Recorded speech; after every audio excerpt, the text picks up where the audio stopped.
青城山大大小小的酒店民宿，还有些不定期开放给游客住的地方，一共有131家。500以下的剔除，没有套房的剔除，不够平坦轮椅通过困难的也剔除，装修过于浮夸土气的剔除，剩下的也就10来家。白小玲和曾洁要选，肯定选比较好也比较贵的，基本就在这个小范围内，很容易查出来住哪儿。这活儿轻松吧？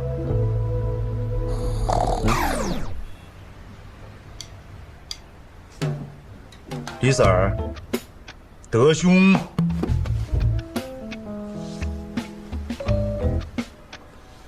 你没事吧？这么萎靡不振的？没事，最近所里太忙了。啊，你接着说，我听着呢。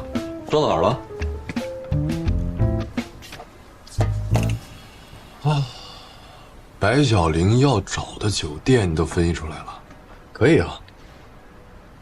这都是小范围的，我已经筛选过了，这3家最有可能，不出意外的话，应该就在这儿。哎，不对，你要干嘛？我去那儿旅游。 正好发现朋友也在那玩，约着碰个面吃个饭，这很合理吧？是挺合理的，但怎么觉得有点怪？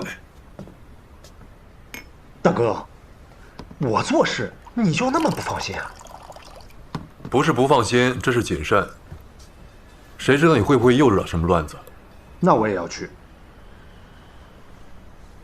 去了之后呢？放心吧，绝对合理合法。我去那几家停车场看看曾洁的车在不在不就好。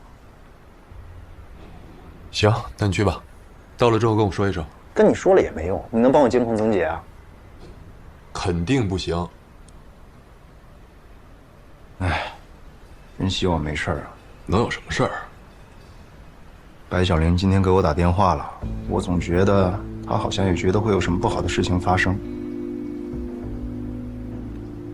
哎，如果你是曾洁，你要杀害白小玲，你会怎么做？ 白小玲是个残疾，我可能会制造一场意外，比如坠崖或者落水。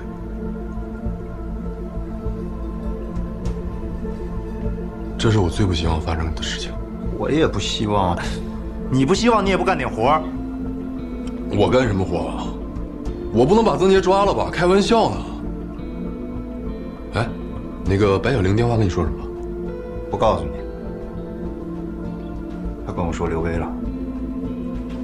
刘威，他认识刘威，他认识，曾洁也认识。其实曾洁就是因为白小玲才认识的刘威。啊？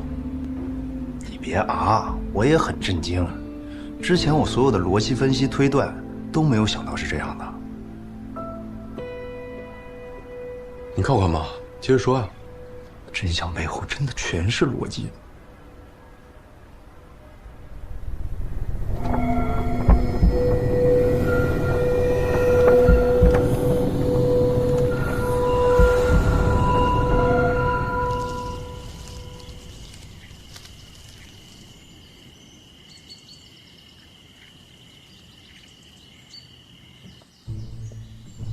我准备去餐厅拿点点心和咖啡，想在这儿吃还是车上吃啊？车上吃吧。我好了，走吧。昨天睡得好不好？很好。到了这儿之后，我觉得特别的放松。今天要去的地方我都查过了，你都能去，而且也不会太累。我有什么累的呀？一直坐着，你别太累就好。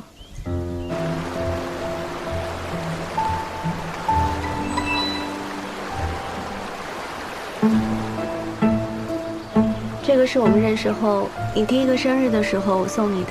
是啊，我也就只有这一条围巾了。回去之后我再给你买1条。大艺术家怎么能只有1条围巾呢？我平时戴的也少，1条就够了。再说，这是结婚前你送的，意义不一样。往前走走，我想离江近一点。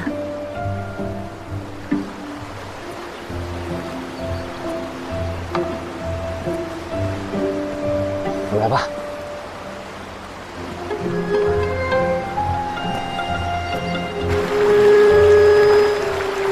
你要是累了，吃完饭我们就回去休息吧。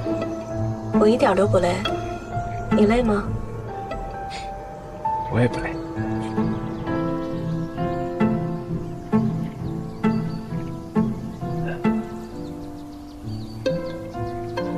还是这边吧，这个角度拍你好看。嗯。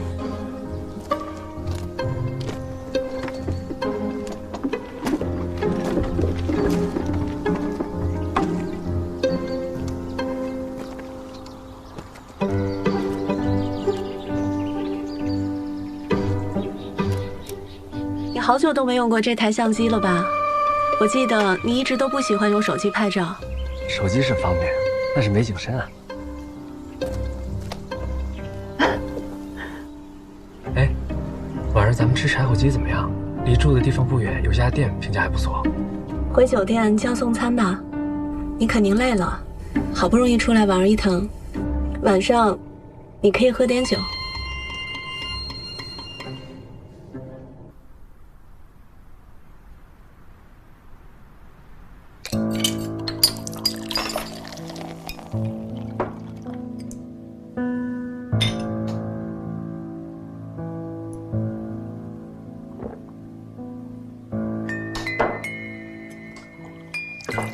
喝这么急？高兴吗？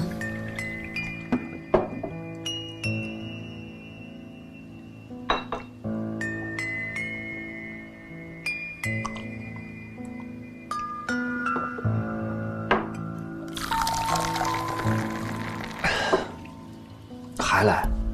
来，喝第三杯。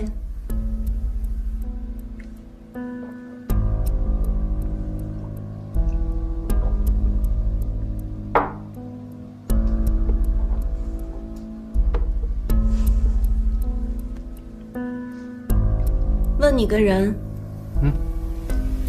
陈雨禾是谁？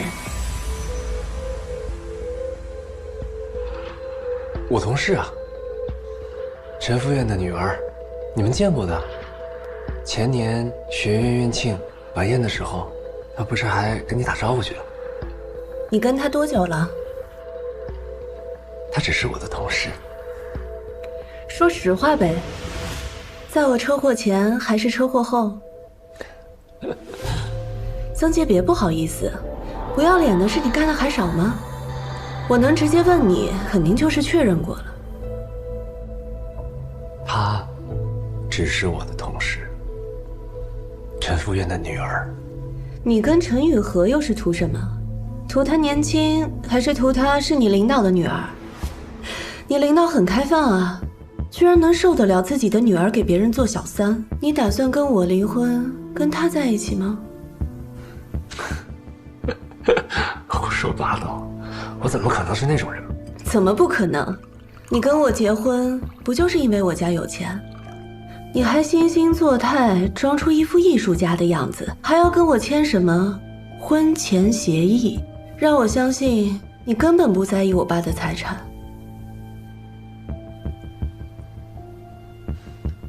你喝多了，3杯啤酒不至于喝多。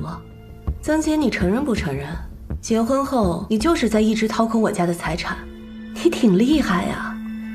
有人指点过你吧？莫名其妙。怎么莫名其妙了？指点你的人不就是娟姐吗？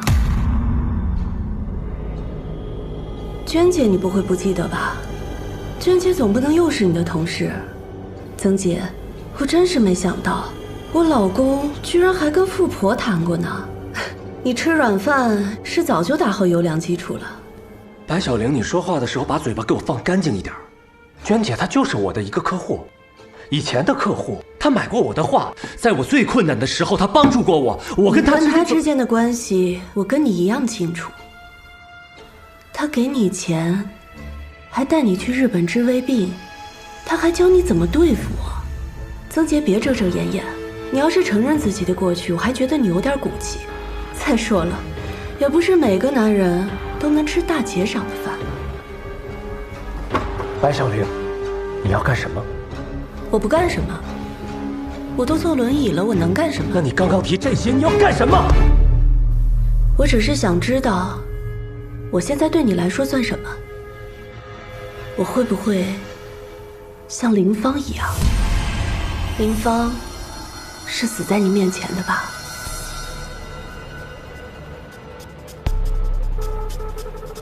你放心，连林珊都没把你当成杀他妹妹的凶手，我更不会。曾洁，我知道你已经不想跟我继续这段婚姻了。你是忍受不了宗衍的人，又怎么可能忍受一段不完美的婚姻呢？我已经是你完美人生中醒目的宗衍了。啊，是趋于完美，你追求的是趋于完美的人生。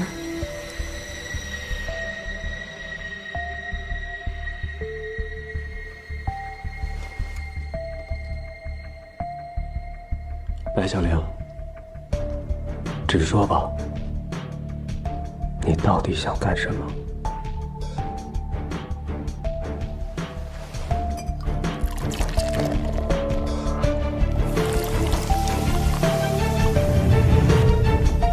我想你去死。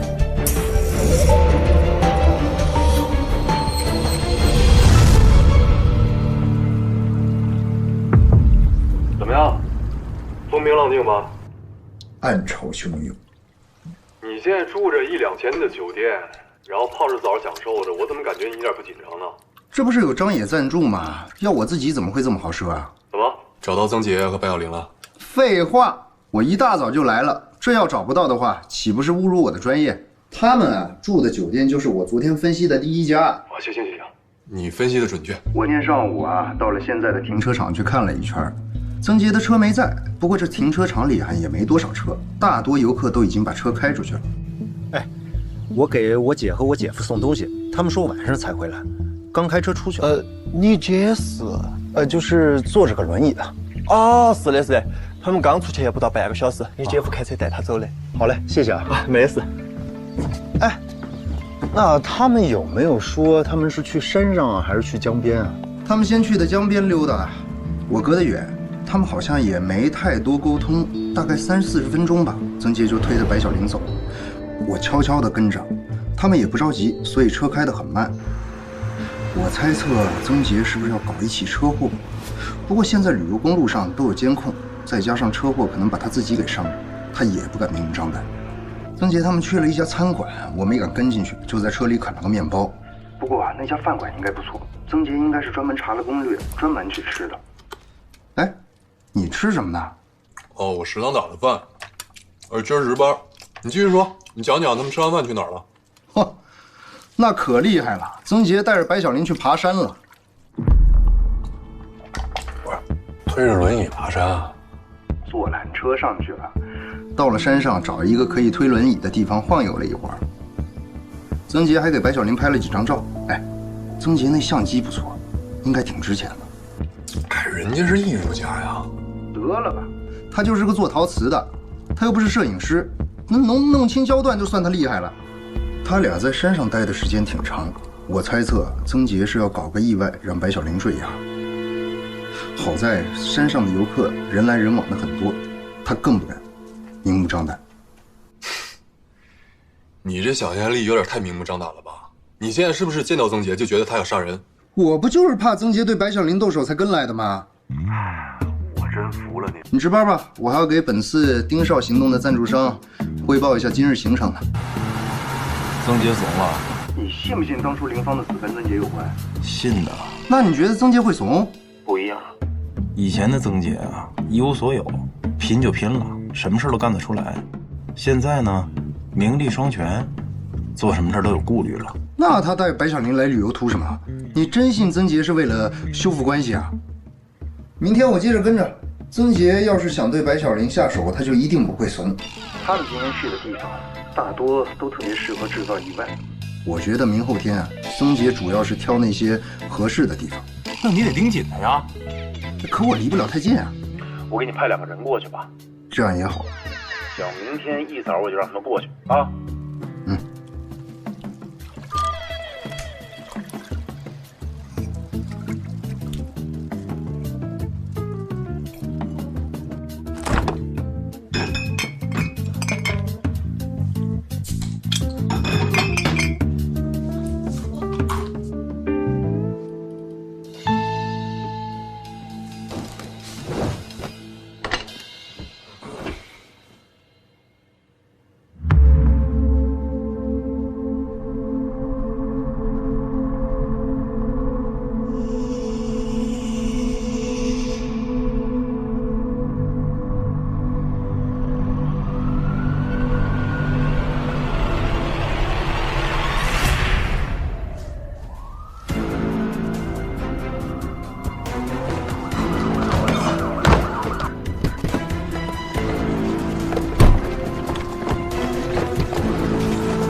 边到底出什么事儿了？先生，不好意思啊，里边有点小事。别闹了，这都挂上警戒线还小事？哎呦，真的是小事，警察例行检查。你别骗我了，这房间住的人我认识，我得进去。你跟他们是一起？对，这里边到底发生什么事儿了？怎么称呼？杨振辉。你跟他们是什么关系？不，朋友，我是白小玲的朋友。白小玲到底有没有事儿？是不是曾杰伤害她了？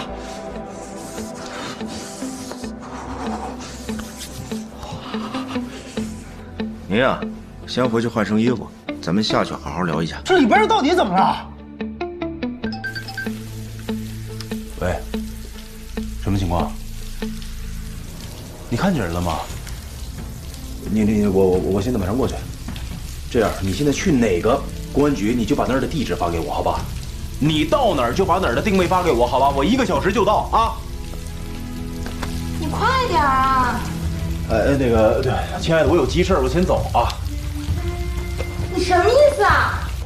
别动！没事。喂，怎么了？你别着急啊，我马上过去。来，警官，你能不能告诉我朋友现在到底怎么样了？我想问你，你刚才说你和他是朋友关系，但是他们两个的关系是夫妻，所以这里边……我是白小玲的朋友，白小玲跟她丈夫曾杰的关系极其复杂。准确的说，他们这次旅游很可能就是曾杰计划要杀害白小玲。我跟过来就是防止他们会出意外，但意外还是发生了呀。警官，你能不能告诉我，白小玲到底怎么样了？他去医院了。所以你的意思是，你跟着他来这儿，就是怕曾杰对他动手？这不是已经动手了吗？我是真没想到曾杰这个玩意儿能在酒店房间直接就下手啊！你也别急，你也别急啊。王队，他是草荣的警察。枣荣分局刑警1队李德。王岳峰，青城分局刑警2队队长。幸会。王队，我这次来是跟你商量一下，白小玲和曾杰这案子我已经调查很久了，我请求可以移交到草荣来处理，我可以帮忙负责。我估计啊，你就是冲这事儿来的。案子发生在我们这儿，按原则来讲呢，这就是我们的案子。你如果想跟没问题，你得跟上级申请联合办案，你不能直接从这儿拿走啊。是的，我知道规矩。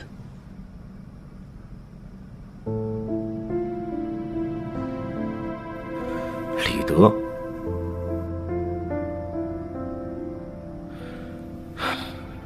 行，申请的事儿啊，我来办。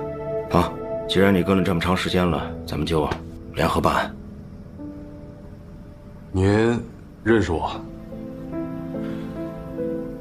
这警号是你爸的吧？你认识我爸爸？不认识，但是我跟你哥呀，大学一个宿舍，我10110，他就刻在墙上，4年，我看着怎么也记住了。唉，你跟你哥不太像，但是又像。聊聊案子。哎，两位大哥，我能听吧？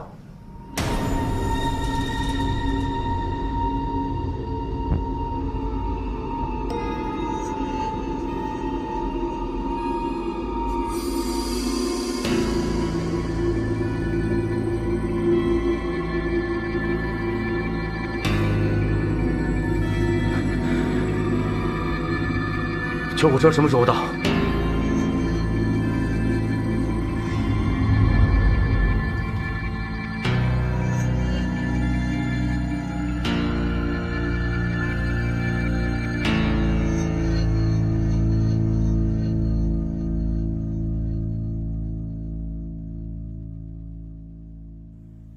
你们把我带回草荣了？对，昨晚你在案发现场昏迷了，我们连夜转运回来的。因为你的律师强烈要求你回草荣医治。我律师张野。你还有其他律师吗？白小玲。曾杰呢？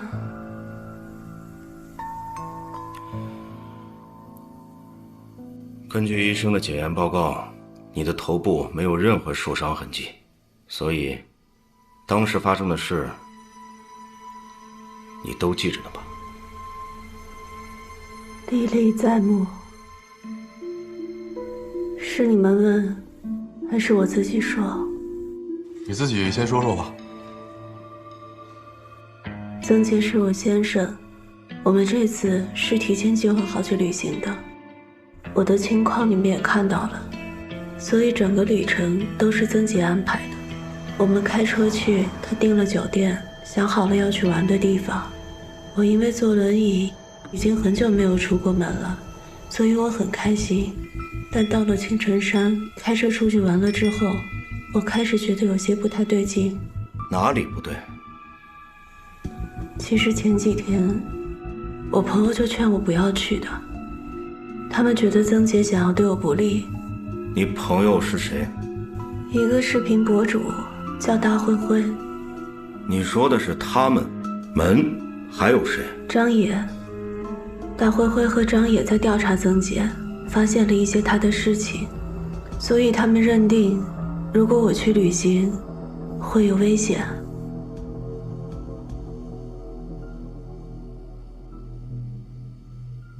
先讲讲旅游时候的事吧。你是怎么觉得就不对劲的？我和曾杰的婚姻关系出了一些问题，我以为他是想去修复关系的。但昨天上午，他带我去江边，我突然觉得他好像要把我推到江里去，制造意外。我来。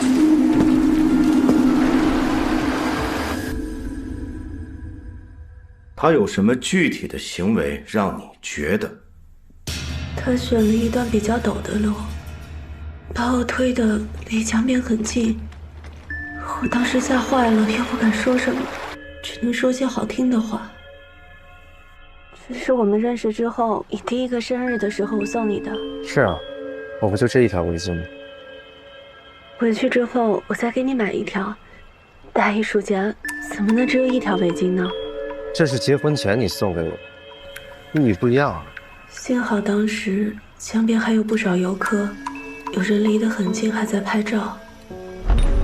待了一会儿，我借口有点冷就离开了他。吃完午饭，他又带我上山，有一段山崖很高，他说要给我拍照，还把我推到离悬崖很近的地方。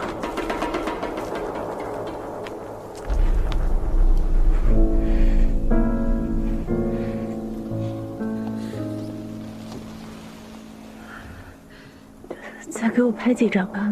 好啊。下山的时候，我的手都是抖的，又不敢说什么。回酒店的路上，我想明白了，曾杰不是来跟我修复关系的，他可能就是想让我从他的生活里彻底消失。没有比制造意外更简单的方法了。我意识到，就算他不下手，第二天还是会选新的地方。所以回到酒店，我直接跟他吵了起来。吵了什么？我是个残疾，你们觉得曾姐在外面不会有别的人吗？如果我死了，她的生活会更好。离婚不能解决问题？他是个艺术家，抛弃糟糠会影响名誉，意外死亡对他最好。说不定他还会做一件悼念亡妻的作品，留下一个款款深情的人设。在当晚你们吵架的时候，你直接说这句话了。我只是告诉他，他的那些破事我全都已经清楚了，捅破这层窗户纸，大家都别演了，好聚好散吧。问你个人，陈永和是谁？娟姐，你不会不记得吧？娟姐总不能又是你的同事。曾杰，我真是没想到，我老公居然还跟富婆谈过呢。你吃软饭是早就打好优良基础了。他气急败坏地和我吵了起来，吵着吵着，他又暴怒了，拿起刀就冲我挥了过来。你要不想过，咱们都别过。曾杰，你居然敢拿刀对着我！我挡了一下，手被斩了，他又冲过来，他好像被餐桌绊了一下，没站稳，刀刺到我肩后掉下来了。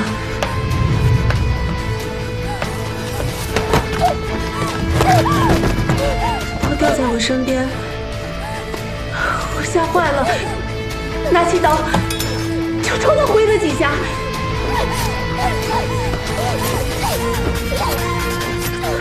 好像扎到他了，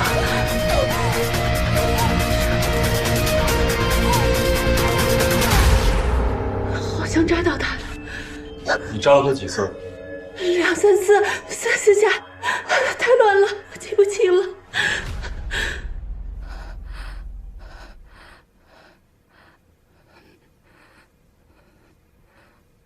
曾杰呢？先回答我的问题，刀从哪儿来的？是我家里的水果刀。家里用这么危险的水果刀？前几年出国旅行时，曾杰买的。他搞艺术的，经常会买一些很特别的东西。那把刀很好用，我在家经常用的。出去玩还带了一把刀？曾杰带去的。开始我还觉得奇怪，他说酒店的刀不卫生。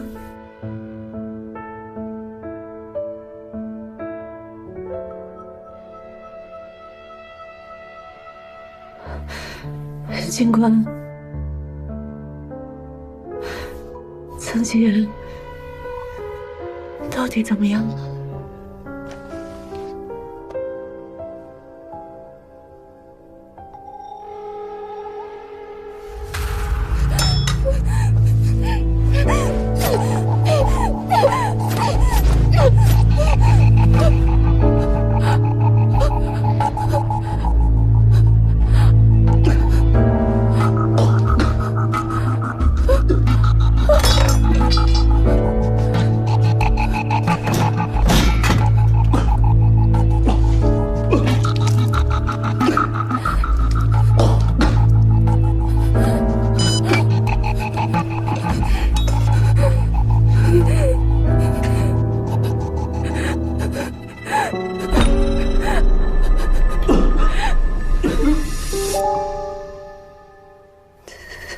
他是不是已经……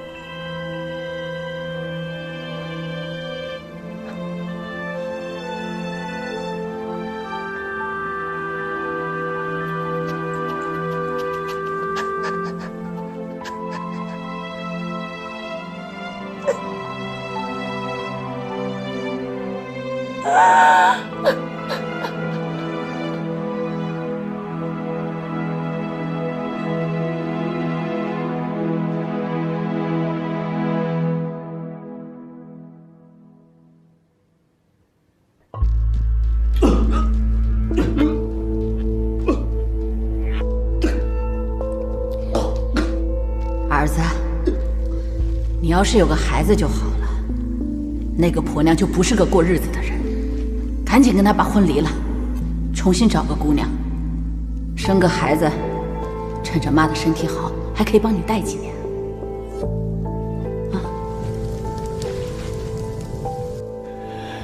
你知道，连老汉的命你都不在乎，你还在乎啥事？啥事也挡不住你。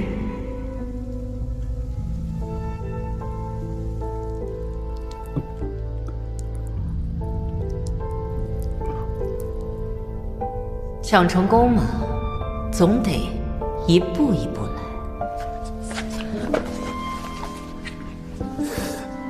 没得事，都会过去的，以后都会好嘞。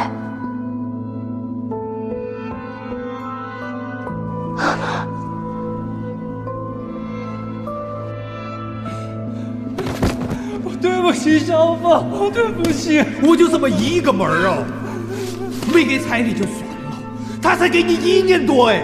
我还指望你过上好日子带上他嘞。曾老师，谢谢你帮助过我，也给了我很多的鼓励。正是因为有像你这么优秀的人在我身边，我才有更加努力的动力。只是现在的我没有办法喜欢一个人。如果我也能走进去，烧得过去所有不好的回忆，无与伦比的走出来，该多好！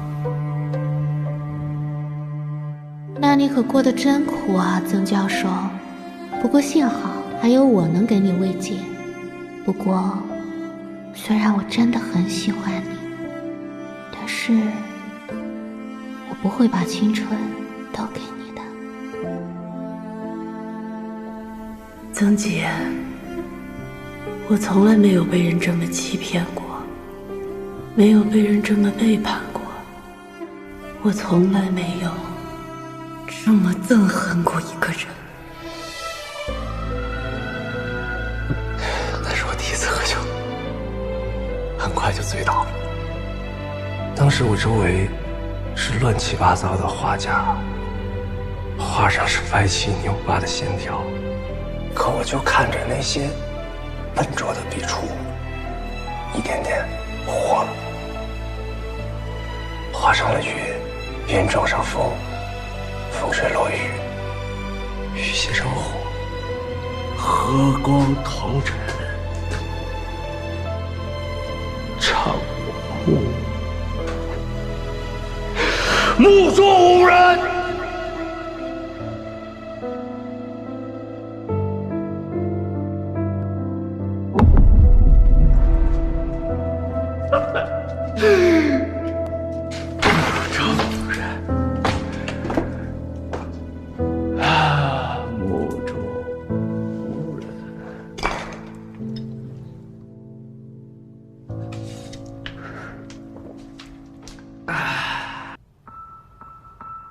所以我是杀人了。是的，你杀人了，但最终还要等法院的审判。别等了，现在就判吧。我的婚姻早就死了，我去年坐成轮椅，我的人生也等于死了。杀人偿命，早点枪毙我吧，我也就解脱了。你如果真违法了，法律不会轻易放过一个坏人。但是如果你是无辜的，法律也不会随便的冤枉一个好人。你冷静一点。你看我像不冷静的样子吗？不用问了，我认罪，是我杀的曾姐。白小玲，你好好回答问题。目前这个情况，我们不排除有一种可能是你在被动的情况下造成了曾洁的死亡。我们需要的是真相。有罪的人不可能逍遥法外，同样，没罪的人也不会误判。不存在什么误判，也没有什么主动被动。房间里只有我和曾洁，他死了就是我杀的。如果是我死了，那就是他杀的。如果现在死的人是我，你们还会觉得曾洁是无罪的吗？早点枪毙我吧，我说了，我的人生已经死了。白小玲，你要对你的生命负责。难道我要痛哭流涕对你们说，我是冤枉的，我没有杀人，才算对自己负责吗？不，我没有什么需要解释的，我已经想清楚了。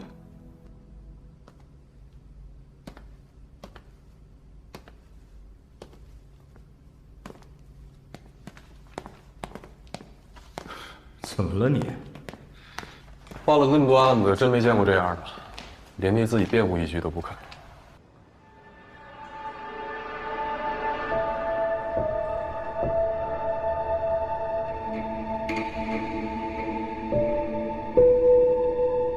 防卫过当？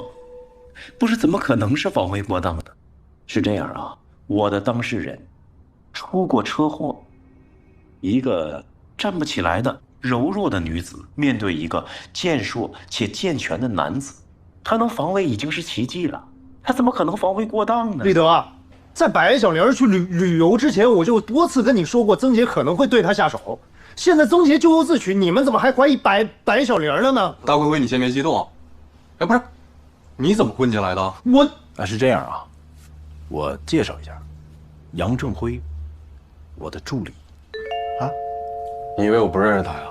他就是一个视频博主啊，什么时候成他助理了？现在呀，来，劳务合同，签个字儿，啊，我章提前盖好了。我们律所是非常讲规矩的，办所有的事情都要合法、合情、合理。名片呢，我都提前印好了。来，二妹，来，你是光字旁的辉还是日字旁的辉呀？光字旁。啊，您对，是吧？所以嘛，我们律所是很严谨的，很严谨。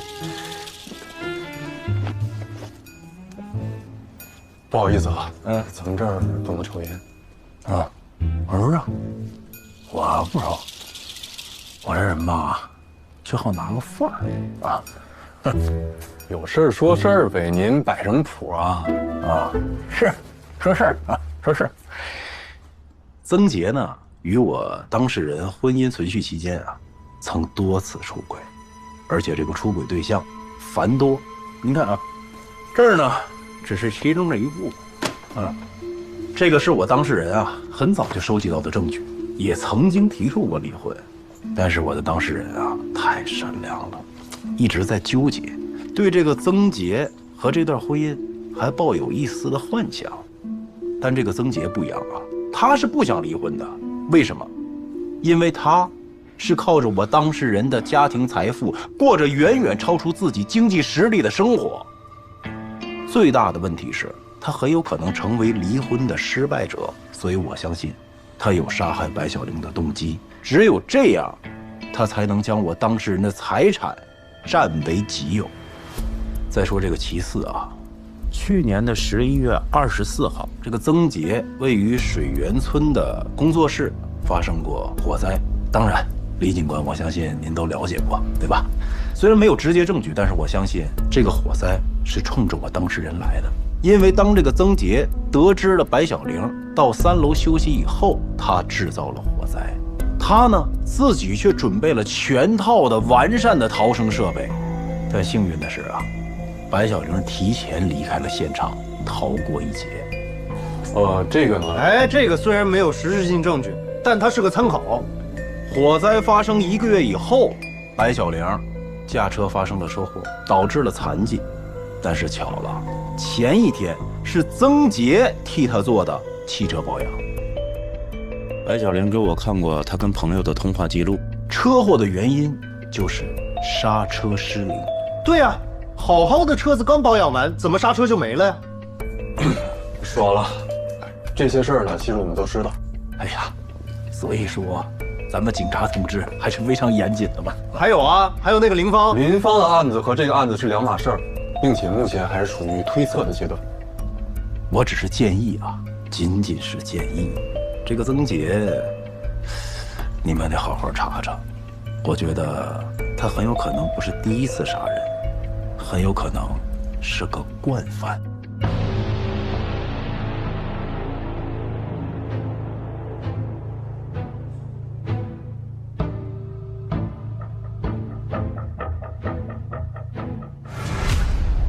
曾杰死了？对。那还真是可惜了，没能受到法律的制裁。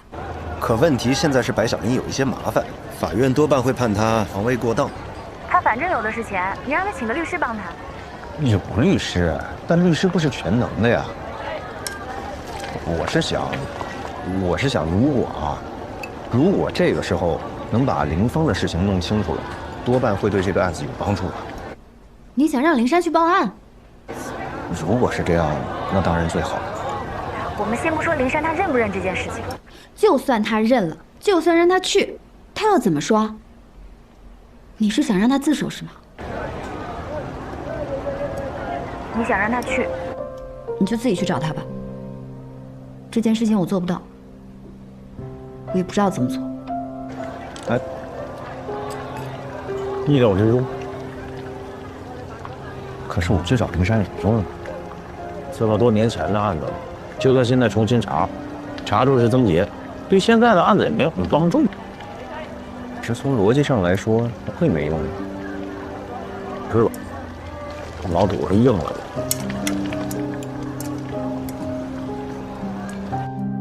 哎，今天的糖藕咸得很，尝一下吧，尝一下。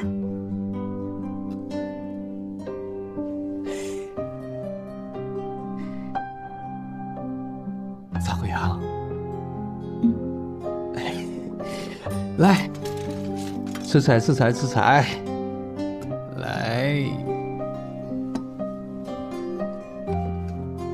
尝一下。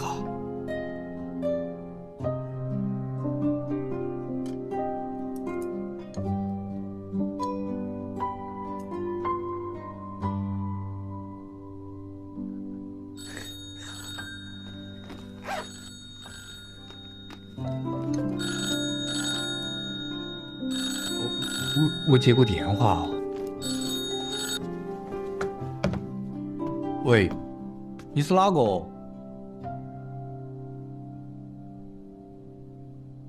现在？这天都快黑了。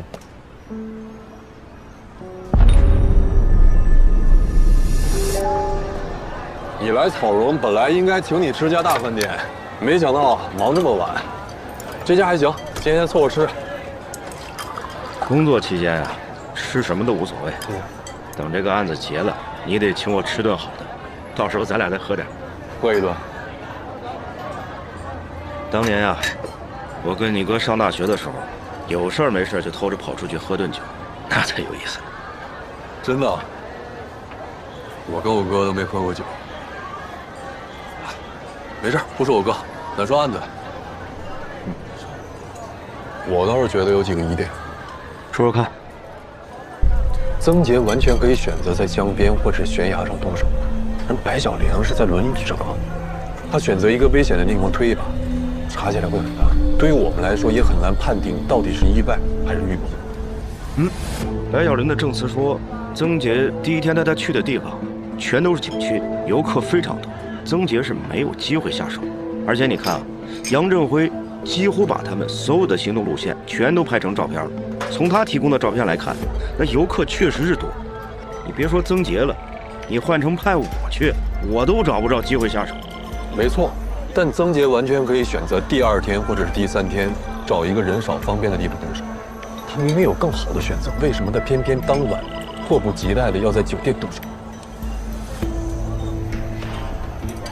所以你的意思是，曾杰从蓄谋杀人到临时行凶这个中间的环节缺少一个动机，这是我觉得最大的疑点。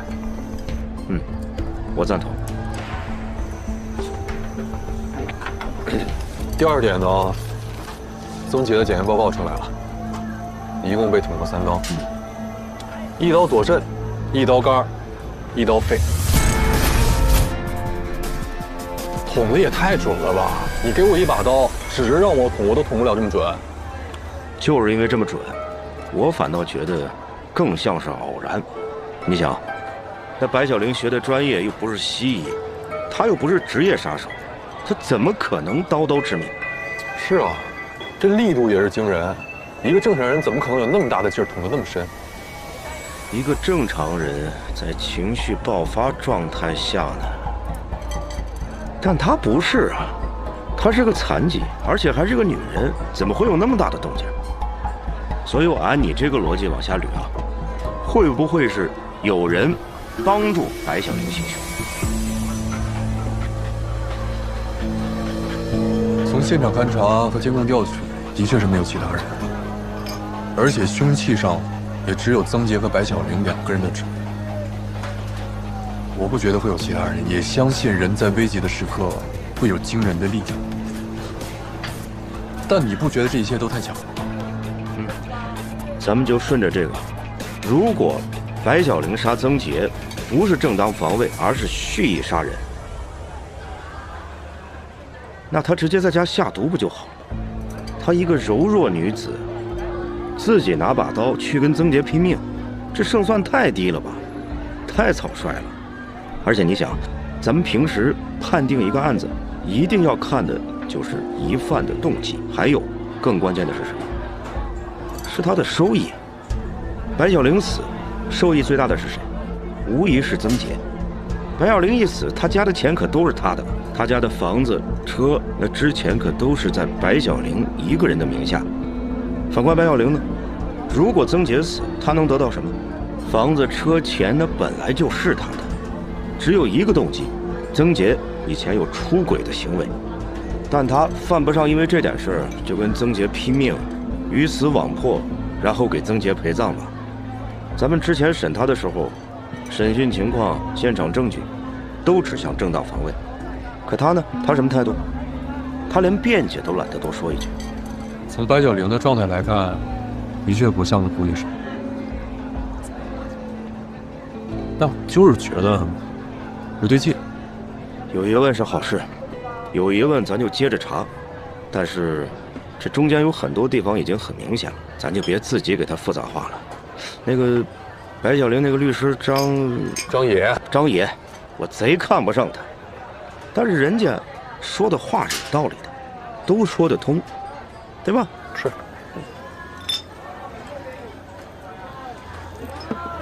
这白小玲啊，要说真是一个不幸的女人。这之后，我估计她还得看很长一段时间的心理医生。我呀，是倾向于防卫过当，别太过。嗨，你要真觉得心里不踏实啊，咱们就再审他一次，把张野说的那些事全都了解清楚，然后再审一次，再去看看白小玲什么态度。是，肯定要再查他。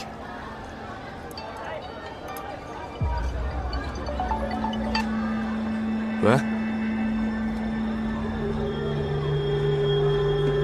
什么？谁？他怎么会来自首？大灰灰出事了，林珊给我留了个字条，说他去自首了。这几年嘛，我就经常想到我妹儿。我今天早上有看到她，她就坐在那个屋头里头，我们吃饭的桌子旁，她就跟我讲：“哥，吃饭了，哥，吃饭了。”我妈跟我老汉儿死得早，我就跟我妹儿相依为命，骨肉相连，血肉至亲的，我不能让我妹儿死得不明不白。感受到你对你妹的深情了。这才过了4年，你就想起来自首了？对噻，我当时确实也怀疑过郑杰，但是我妹儿对郑杰的那个感情真是没得讲，所以打我心里头我就把郑杰当作妹弟儿，就没得再去怀疑他了。可是这4年，我就越想越不对劲，越想越不对劲。郑杰每次来找我，都给我塞钱，他要不是心虚，给我钱做啥子？哎，不过我是缺钱，这些年就一直帮他瞒到。这4年来，你跟曾杰要了不少钱了？对，但是也不对，是他给我的，我没得要。真的，我妹儿出事儿那天，曾杰拿钱来我这儿，说我养我妹妹这么长时间，妹妹现在没得了，那哪个来养我嘛？所以他说是孝敬我的。而且你晓得不？我妹儿跟他结婚的时候，分钱彩礼没得。真的，你是不晓得我妹儿长得那个怪哟，跟个明星似的。真的，分钱彩礼没得。曾杰这么主动？当然喽。这是意外啊，哥！现在跟以前不一样了，你看我的作品都已经获奖了，我就赚大钱，到时候好好孝敬你，哥，我好好孝敬你。你给我爬起！我还指望你赚钱，我妹儿所有积蓄都给你了，我还指望你养我。哥，相信我，相信我，你看。现在跟以前真的不一样了。你看，我已经都留校了，我作品也拿奖了，那不很快就能赚到钱了吗？那你是怎么今儿就突然间想起来要大义灭亲的？大义灭亲？灭哪个？灭你妹夫。我呸！哦，不是呸你啊，我是说啊，他抛弃我妹儿跟你有钱的女的结婚之后，跟我就不亲，一点关系都没有。如果按照你说的是曾杰杀害了林芳，我们要是把曾杰给刷了，以后你跟谁要钱啊？我要啥子钱？那是他还我的钱，那就当他还我彩礼钱了。我看得上他那一点点钱。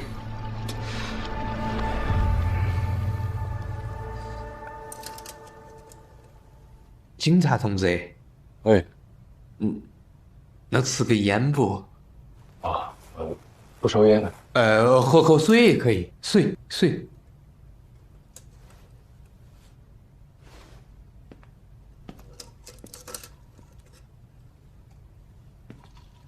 你说你这事儿呢，4年前的事儿了。林芳的死亡证明还有户籍销注都是你去办的，你现在要自首包庇杀人，可现在除了口供什么都没有。林芳的尸体呢？法医鉴定看过没有？这就是我为啥子来自首的原因。曾杰这皮娃儿把我妹儿给买了。我妹儿现在在哪儿了？你给我带回来！我忘了呀，哥。你敢把我妹儿扔到三哥哥里头？埋了，哥，埋了。我当时可能把一个人扔山里啊，哥。埋好了，埋好了。埋哪儿了？不晓得。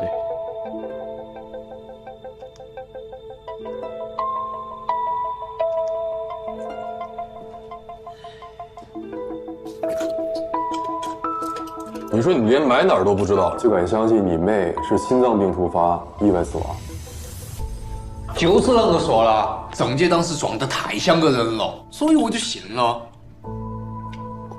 到后来我才晓得，郑杰跟那个有钱的女的结婚了之后，我就开始怀疑，是不是我妹儿挡住他的财路了？这几年我就一直在想。就像你说的，我没得证据，无凭无据，我啷个说呢？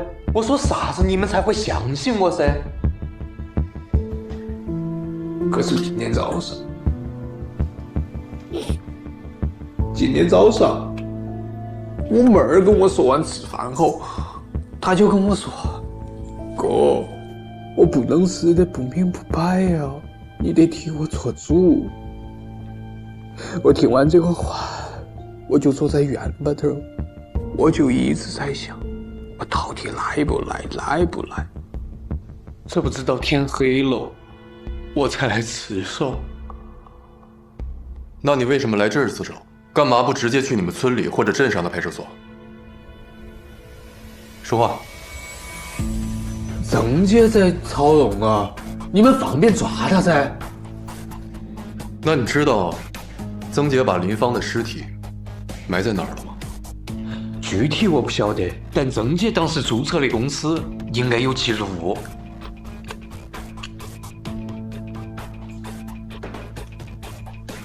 小故事变得挺紧凑了。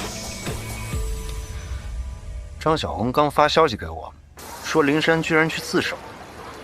你不觉得奇怪？是挺奇怪的。曾杰刚出事，林珊就跑过来提林芳，他是怎么知道？是啊，他是怎么知道？怎么？你怀疑我啊？我不怀疑你，怀疑谁？在这个案子里，知道林珊的人也就是你和曾杰，不是你，那哪是曾杰？托梦给他。你这样就没意思了啊！先不说有没有意思，就说你有没有这动机。我肯定是有的呀。李警官，在白小玲去旅游之前，我已经无数次的提醒过了，白小玲会出事。大哥，现在出事的是曾杰。废话，曾杰要是不动手上，他能被反杀吗？你真的觉得他是反杀，是被动反击吗？我不用觉得，真相摆在那儿。这不是真相，这是表象。大贵，你是怎么了？你是被白小玲洗脑了吗？没错，你这些天一直在调查曾杰，曾杰之前做的很多事情，包括林芳在内，你的判断、调查和推断都是完全没有问题的。但是现在曾杰的死明显有很多的疑问，你怎么能视而不见呢？我没有视而不见，我是讲逻辑的。逻辑也是有漏洞的，好吗？李德，在这个案子发生之前，你我都清楚曾杰不是个东西，白小玲是个受害者，怎么到了这个时候你反而不坚定了呢？曾杰要带白小玲去旅游，你我都知道他要干什么，这个逻辑支底就足以支撑这个真相。首先，我要的是证据，在这个案子，证据、动机是最关键的。其次，我当然希望白小玲是正当防卫，因为我知道曾杰不是一个真正意义上的好人，但并不能因为他是坏人就可以不明不白的死去。最后，我是警察，你要的是逻辑，但我要的是公义。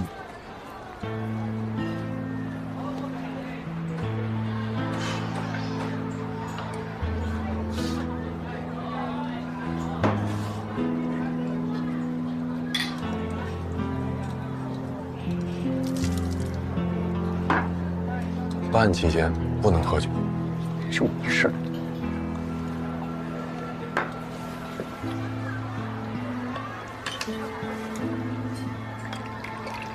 那个，你跟我透露透露呗，你明天和张野去找白小玲，准备聊什么？还能聊一些什么？就是让他别紧张，这个案子基本没什么变数，肯定是正当防卫了。现在要界定的就是防卫过当还是不过当。那我跟你说好啊，这个案子我肯定要继续查下去，把所有的疑点全部解决清楚。行，你科学严谨，你刚正不阿，你查呗。顺便跟你说个事儿，白小玲她现在啊，身心状况都不太好。能好才怪。是，换了谁碰到这种事儿，肯定都会情绪失控、心态消极的。我是担心她的身体状况会不会越来越差。应该没事，他挺坚强，查清楚就好。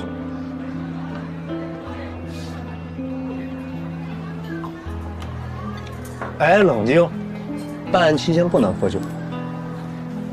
冷静。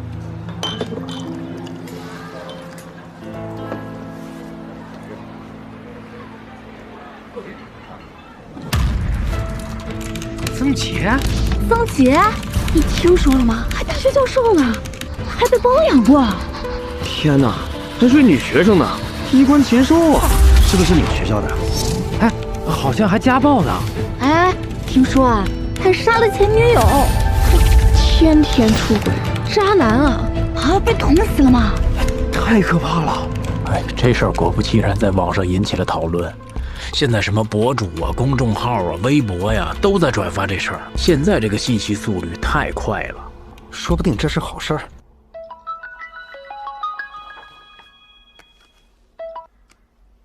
喂，谢谢你啊 ，Tracy。谢我。谢谢你帮我说服灵山，没想到最后还是你帮了我。说服灵山，跟我有什么关系？他昨天去自首，不是你劝的？我怎么可能？曾杰和林芳那些事，我从来不跟他聊。那怎么会啊？可他昨天确实去自首了，你没说？我还想问你呢。怎么可能呢？白小玲，有几个问题还需要你再回答一下。请问，去年11月份，曾杰工作室发生了一起火灾，你当时在场吧？可以说一下当时的情况吗？那是个意外，后来消防队都已经调查清楚了。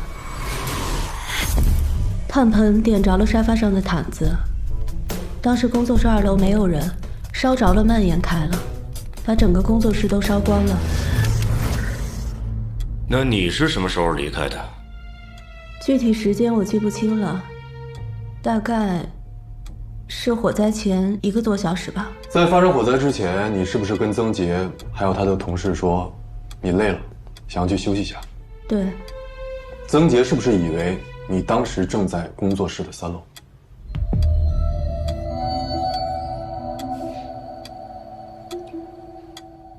我是回家了，得知失火后才赶过去的。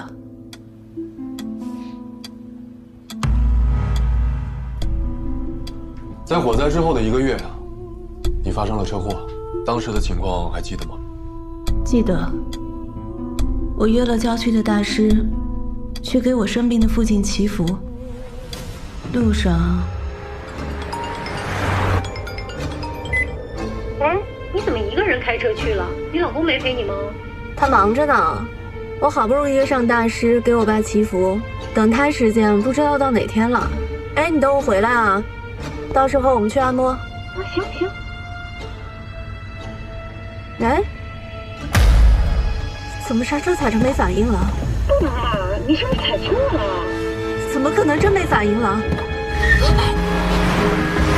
哎，你别着急，我现在马上走的那一段。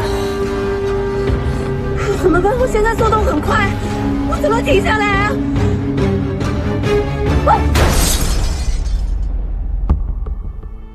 在出事之前，曾杰曾经带着那辆车去做过保养，对吗？对。白小玲，曾杰工作室的火灾和后来造成你残疾的车祸，你有没有想过，这两者之间其实是有联系的？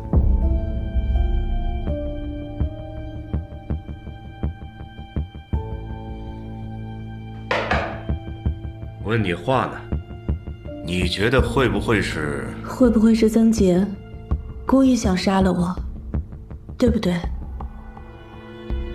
说实话，过去的1年，我从来都没有这么想过，我也从来不愿意这么去想。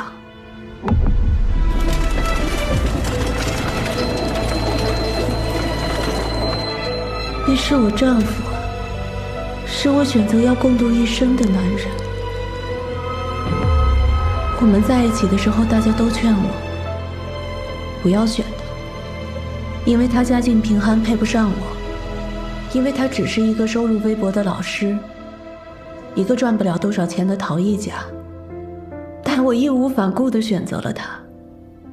我用我家的钱给他做工作室，让他的才华得以展露。我不遗余力地资助他参加各种比赛，让他崭露头角。当别人叫他曾大师的时候，我无比骄傲。我所做的这一切，都是因为我爱他。我想把一切都给他。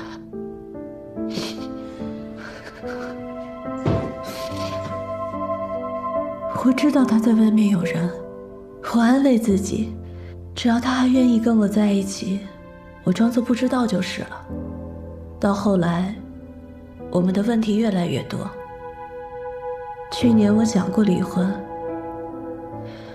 但因为完全的信任，我没有做过任何婚前财产公证，那样离婚我实在不甘心。我甚至还想过抓到他出轨的证据来打官司。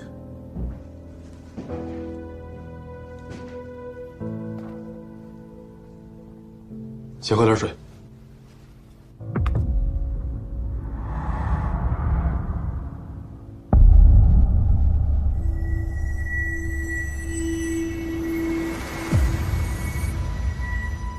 是的，这2天我认真地想了之前发生的事情。工作室失火那晚，曾杰一定以为我说休息是去3楼休息了。他送朋友离开，失火的时候他甚至都不在2楼，他在窑炉那边忙活。等他发现失火上楼去找我的时候，如果我真的在3楼，怕是已经被烧死了。当时我赶去现场，得知他戴着面罩裹着防火毯，我还觉得万幸。现在你们让我怎么觉得？普通人谁会随时准备这些东西？车祸也是，出发前我的车只有曾杰送去保养过，我不确定车有没有被动过手脚，但我可以确保的是，我不会犯油门刹车踩错的低级失误。我是跑过拉力赛的。是的，曾杰一直都想让我死。这次旅行，他就是想让我彻底的从他生活里消失。相比离婚，我死了他的收益会更大，连我的钱都是他的了。他对我真的是毫不留情啊！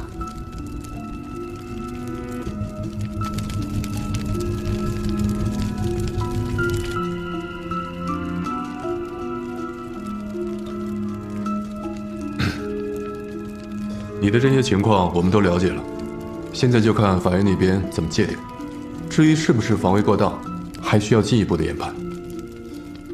不过，如果曾杰是预谋杀人的话，在你们旅行的时候，曾杰选择在山崖或者是江边动手，应该会更容易。事发之后，他依然可以用意外来掩饰。你觉得他为什么会选择在房间动手？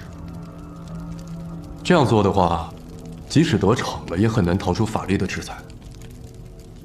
他有这么蠢吗？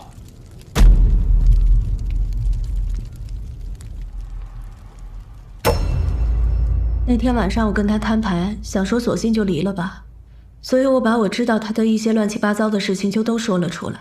结果，他暴怒了，情绪失控了。你们可能不知道，曾杰情绪很容易失控，而且一直都有暴力倾向。我车祸之前，他就对我多次家暴；车祸之后，他也对我动过手。那你为什么一直不报警？当时我要脸。那时你要脸，现在曾杰死了，你才说他家暴你。好，就算是真的，我们查。那你知道现在我们去取证，那难度有多大吗？我有证据。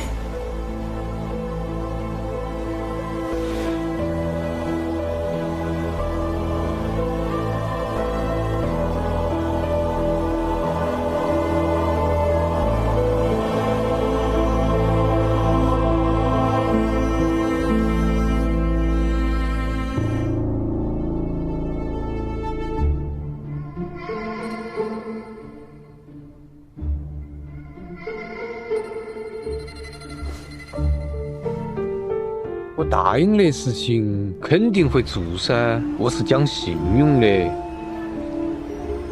好，那个尾款你啥子时候？只要你把证据和林芳的事情告诉警察，到时候我会联系你。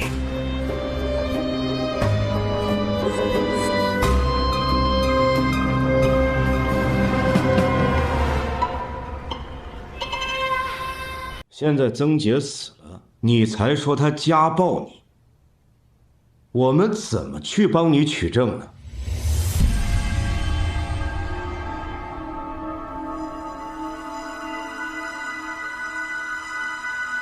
我有证据。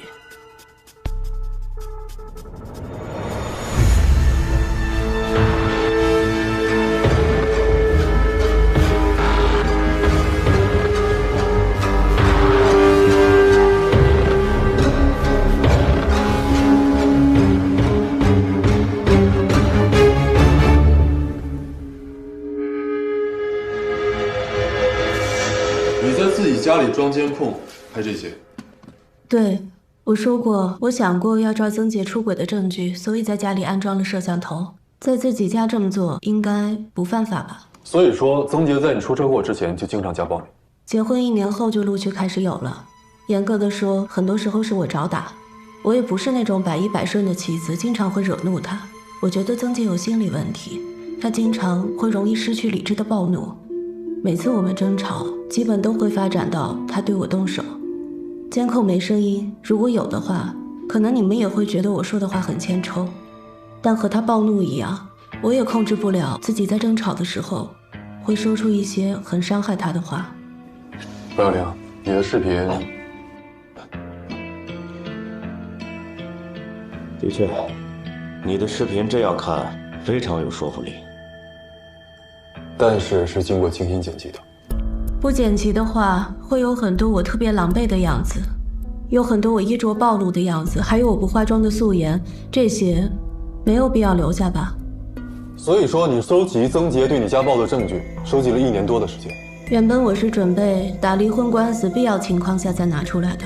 你说你最开始装监控是为了抓曾杰出轨的证据，他经常带人回家吗？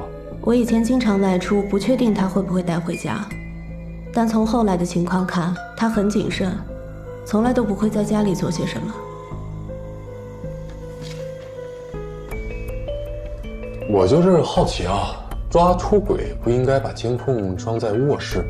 你怎么装在了客厅里？毕竟是我老公，他的喜好我还是知道的。他伤害了你，还伤害了更多人，你不希望揭穿他的所作所为吗？我们不能让其他人再被那种人渣伤害了，一起作证。只要我们团结起来，是能帮助到白小玲的。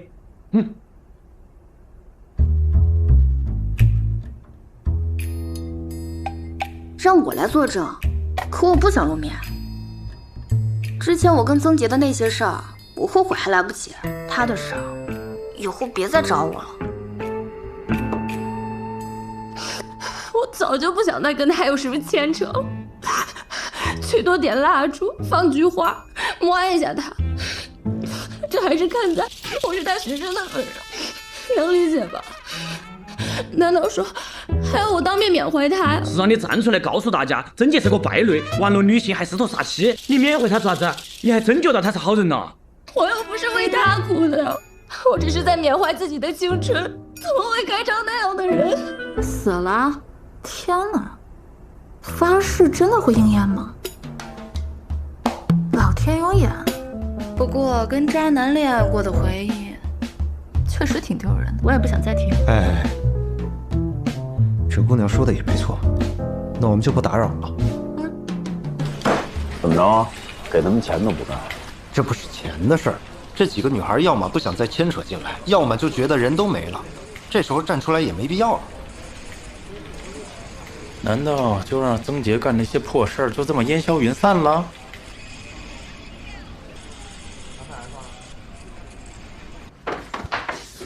对对，哎，外面来了些记者，说要采访你。采访我？他们要问白小玲自卫杀了曾杰的案子。不是，这事儿记者怎么知道的？行。行。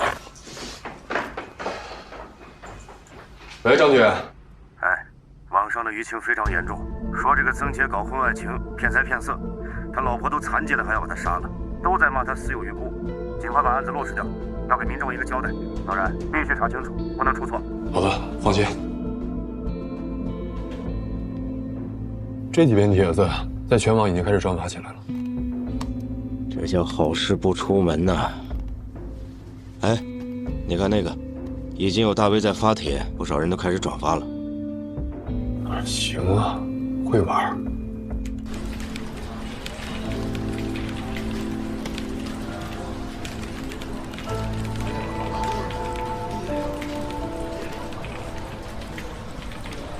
都下本了呀，都是你们人吧？哎，你来了，野哥出手阔绰，把整个网吧全都包下来，差不多行了，再停下来吧。停什么？你让他们发这些干嘛？杨志辉，我告诉你，目前这个案件还属于调查阶段。我影响你办案了？你这么做是在制造舆论。我陈述事实真相，怎么就成制造舆论了？你觉得这是真相吗？这不是真相，这只是你的推断。这怎么不是真相了？曾杰是不是跟过一个富婆？他的工作室是不是吃货股啊？他是不是诱骗过女学生？白小玲是不是出过车祸？杨志辉，你这么强烈倾向性的分析是会误导公众的。这不是误导，这是指明。李警官，这么明显的案子，你在怀疑什么呢？是不搞复杂了，你就显得自己不厉害了，是吗？大辉辉，咱俩也算是认识一段时间了，你觉得我是罔顾事实的人吗？这个案子明显是有疑点，我不可能视而不见。你要是想给白小玲安上莫须有的罪名，我也不可能视而不见。野哥他也不会视而不见。你们做这样的事儿，是站在什么立场，又有什么资格这么做？我本来就没有资格。至于野哥嘛，他不知情啊。睁眼说瞎话是吧？少赖是吧？行，我就是告诉你，不管你们怎么搞，这个案子我肯定调查清楚。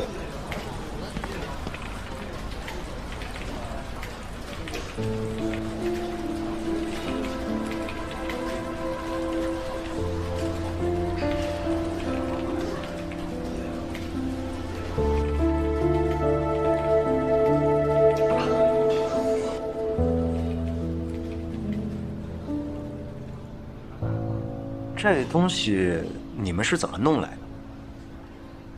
几位是？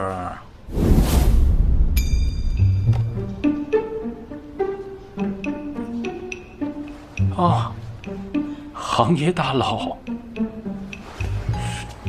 什么行业？律师行业呀。不是说你是大佬？我就他就是个弟弟。是，别说草荣了，全省人家都是这个。不知道几位来找我是为了白小玲？白总呢是我们的雇主。白小玲什么时候找的你们？我说的白总是白小玲的父亲。哦，那有何指教呢？既然现在你已经是白小玲的代理律师了，我觉得也就没有必要再换人了。目前最关键的问题就是要尽快决策，尽快开庭审理，尽快拿到一个结果。是，我也是这么想的。想没用啊，得做才行。不过，我估计你跟你的那个小律所，做起这件事情来也很够呛。现在开始，我们来执行，我会安排好一切，你出面就行。你所需要的所有支持，我们都会给到你。哟，那荣幸啊！我向您学习。我没工夫教你，我安排好一切，到时候让你干什么你就干什么。这种小案子，没必要整得太复杂。对。像这个对我们就很有利。它记录了1年半以来曾杰的11次家暴，这还剪辑成了一个合并精华版。那个得给白小玲打个码吧？那是当然，必须得尽可能的保护好白小玲小姐的隐私，这也是白总的要求。收到。晚上8点，我到你的办公室跟你开个会，讨论一下开庭前的细节。没问题，恭候几位。还有将近5个小时的时间，足够你做准备了。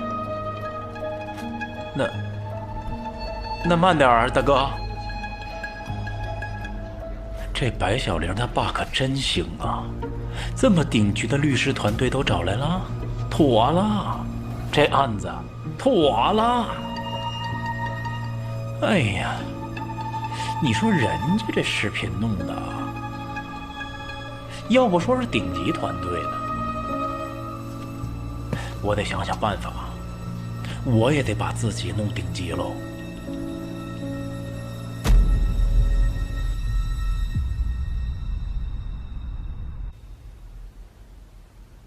你就是杨振辉？是我。找我什么事儿？这位是我的朋友李德，他是个警察，曾杰的案子就是他负责的。警察要叫我，直接让我去公安局不就行了？犯得着加我微信约我半天吗？你不会是骗子吧？大哥，证件出示一下。其实呢，你和曾杰这个案子没什么关系啊，但是有一些情况我们希望了解一下，所以其实今天是我找你。我不是警察，但是我们问的问题也跟这个案子没什么关系。你到底是不是警察？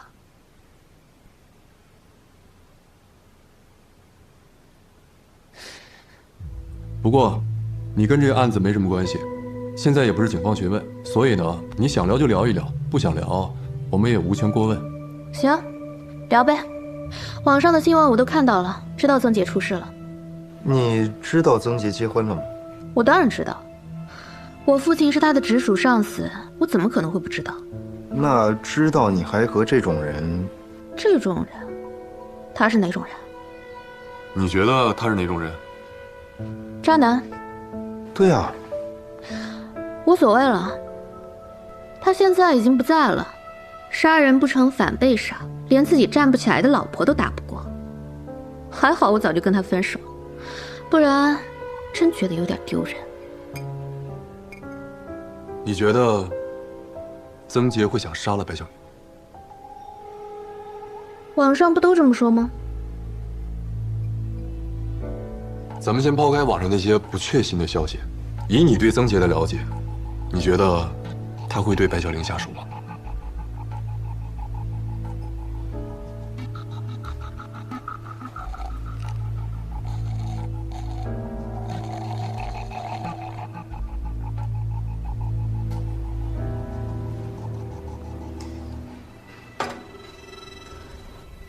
他会想白小玲死。为什么？离婚，别人会说他抛弃残疾的妻子，毁口碑吗？他是曾大师，而且他们家的钱几乎都是白小玲家的，离婚能分到多少，真的很难说。你觉得他很在乎钱？他在乎的是有钱。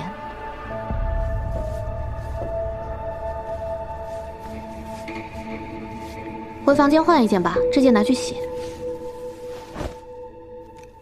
真是比我还浪费，直接让他换件新的，洗洗熨熨不就好了？挣钱是为了干什么呀？不就是为了运平者正？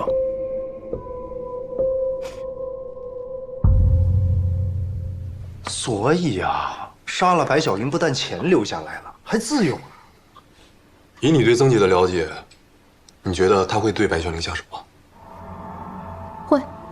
他和白小玲有这么大的仇吗？就算是离婚了，可能会失去很多，但也不至于一无所有吧？你知道曾杰都是怎么处理有宗眼的作品吗？我看到过，他把他们全砸了。他是个完美主义者，有宗眼的作品他宁可砸掉。他曾经说过，有个蔑视他的妻子，对他的人生来说，已经是个宗眼了。对呀，他还有这个动机。但是人和陶瓷又不是一样的。对曾杰来说，是一样的。你看看。不好意思啊，是不是网上那些传闻让你知道曾杰骗过很多女孩子？你对他有怨恨才这么说的？他有多少女孩子跟我有什么关系啊？我又不是不知道他是个渣男。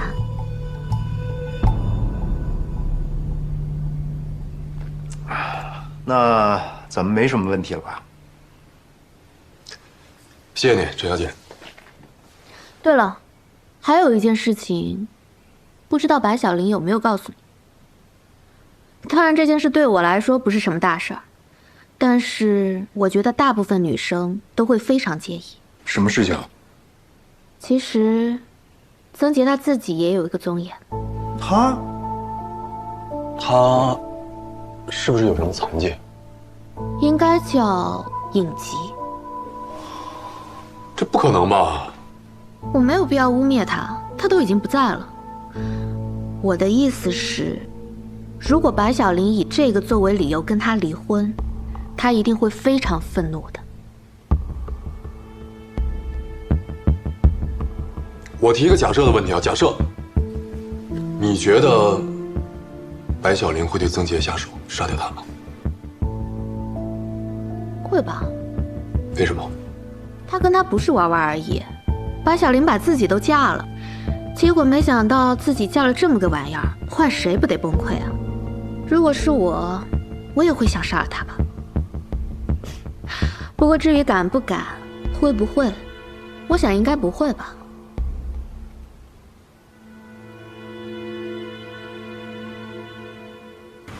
你觉得不可能，是不是因为娟姐啊？曾杰要是不好，娟姐就不会帮助他那么久。不然呢？不然娟姐图的什么？那就是之后不行。之后，哎，非常合理啊！白小玲跟他结婚了几年都没生孩子，合乎逻辑。毫无逻辑，他都不行了，还怎么到处找女人？王者你没玩过，人菜瘾大。我回局里了，你捎我回去啊！开门。你自己走，要不是你约到陈雨禾了，我都不想搭理你。哎，睚眦必报不至于吧？你我只是观念有所不同，但目标是一致的。小人同而不和，君子和而不同，咱们可是？李德，你个小心眼儿！我打个顺风车要8块钱。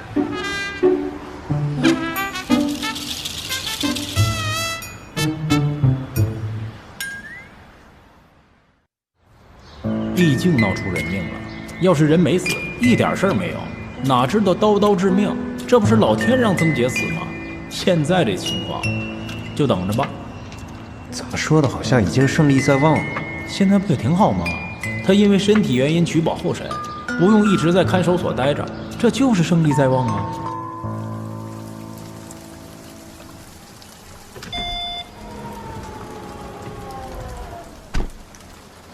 曾杰纠缠的那些钱，我已经追回来7七8八。虽然呢还是有点损失，无所谓了。辛苦老爸了。啊，我还给曾杰的妈妈送了点钱，不多，但是足够她生活了。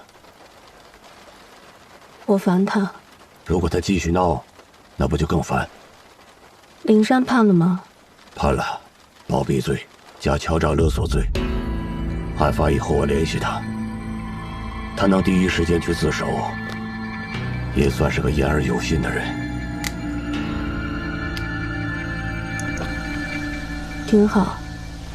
帮张小红联系个医院，把她的腿治了吧。我答应过的。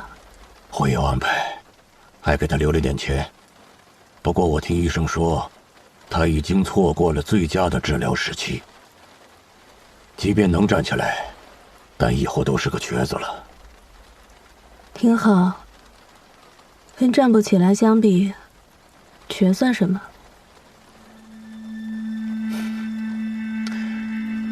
哎。想吃什么？爸爸带你去。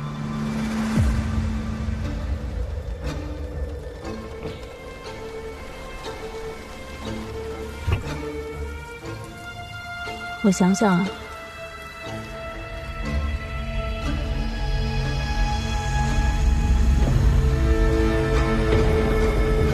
白小玲，我问你，你到底要干嘛？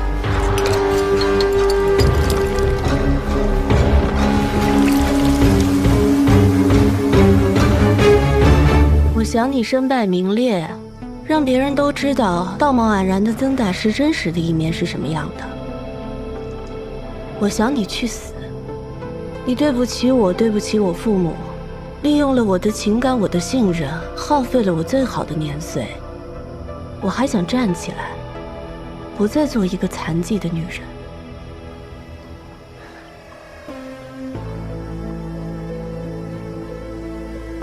白小玲，我们有这么深的仇吗？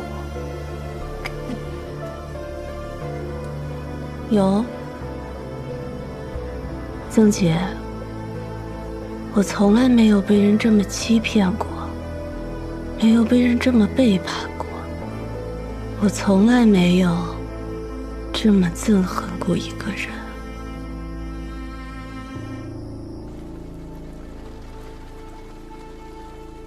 夫妻一场，既然你都这么想了，我就不解释了。你不是想离婚吗？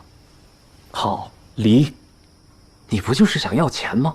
好啊，我想办法给你。这不叫给，叫还。随便你怎么说。你还不还无所谓了，我根本不在乎。你欠我的，拿命还都算便宜了你。要不是当时我瞎了眼跟你结婚，你现在也就是个普通老师，哪能像现在这样，已经当上草荣最年轻的教授了，连年晋升就没停过，更不可能去参加花很多钱的毫无意义的比赛，拿下一个又一个的大师头衔。你用我的钱成就自己，用我的钱搞你的工作室，还用我的钱搞很多女人，现在又用着我的钱带我来旅行，美其名曰说要修复关系，修复什么？你想修复什么？想哄哄我，然后继续花我的钱？你能修复什么？曾姐，你的那些破事我都已经查清楚了，你觉得我还能信你什么？还我想离婚就离婚，你有什么资格跟我说这句话？你算个什么东西？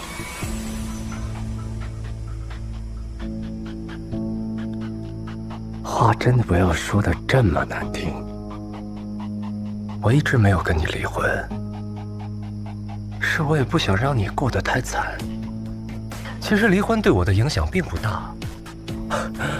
你呢？站都站不起来了，跟我离了婚，你怎么办啊？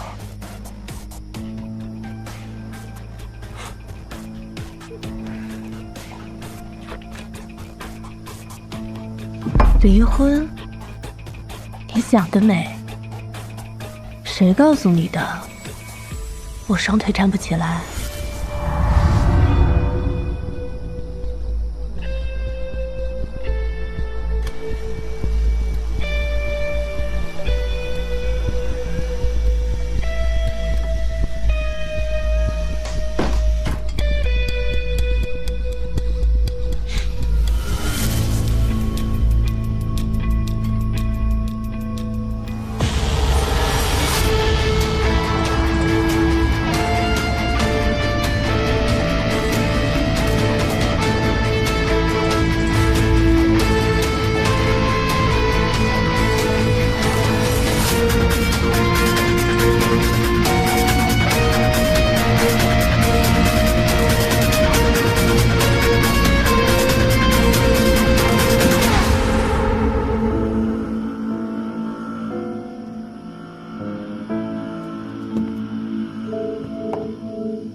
清的大事，别忘了，是我曾大师的夫人。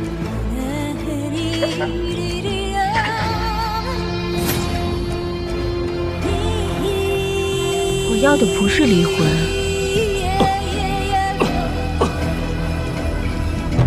是丧偶。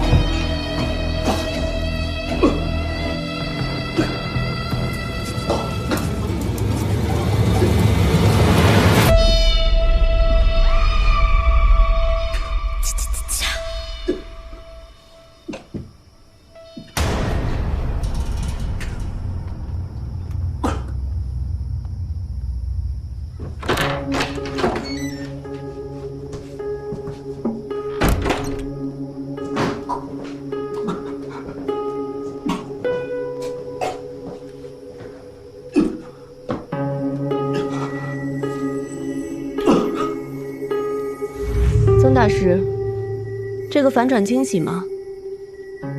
我说了，谁跟你说过我一直都站不起来的？一直以来都是我告诉你的。这1年多，我坐在轮椅上也是很辛苦的。我爸前几个月就已经没事了，恢复得很好。但凡你有一点点的孝心，哪怕是做个样子去探望一下，都瞒不过你的。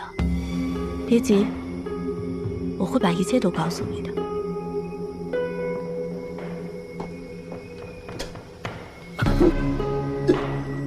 这3刀会引发你的大出血，让你感觉非常的疼痛。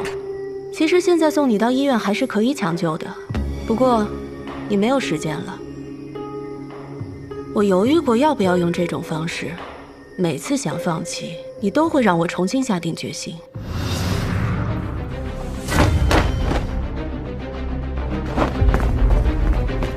在你不回家的每一个夜晚，我都会独自跑10公里，练几10组哑铃训练，确保我的手臂有足够的力量把刀插入你的身体。我每天练力量、练核心，吃牛肉、吃优质碳水。你没有观察过我的变化，但你没发现，其实这1年我的气色都非常好。因为你妈妈的突然到来很可能会打乱我的计划，我不得不略施小计把她逼走。现在我要花点时间布置一个现场，等我弄好，你也就错过了最后的抢救时间。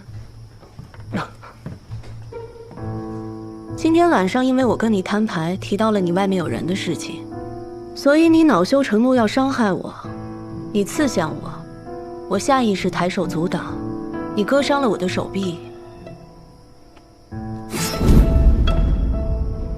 比想象中要疼，不过还能忍。你发了疯一样冲过来要杀我，但你冲得太猛了，被餐车绊了一下。所以你没有刺中我的喉咙，而是扎掉了我的肩胛。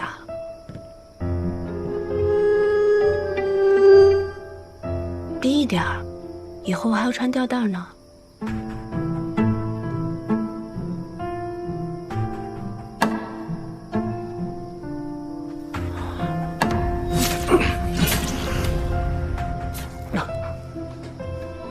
这一刀刺得并不深，但是你踉踉跄跄的刀脱手了。掉到了地上，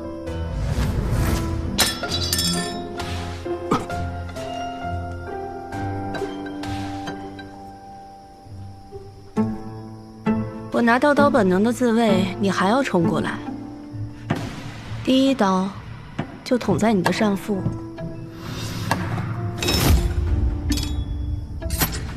应激反应刺激我，又刺中了第2刀和第3刀。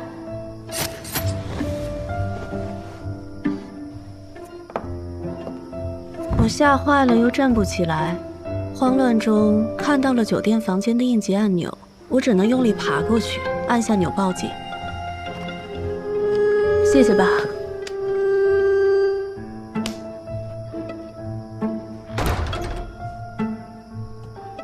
这整个流程我也演练了很久，原本我是打算在家里完成的，但刚好出来旅行，我就应对着做了一些调整。不管怎么样，我对今天自己的表现还是很满意的。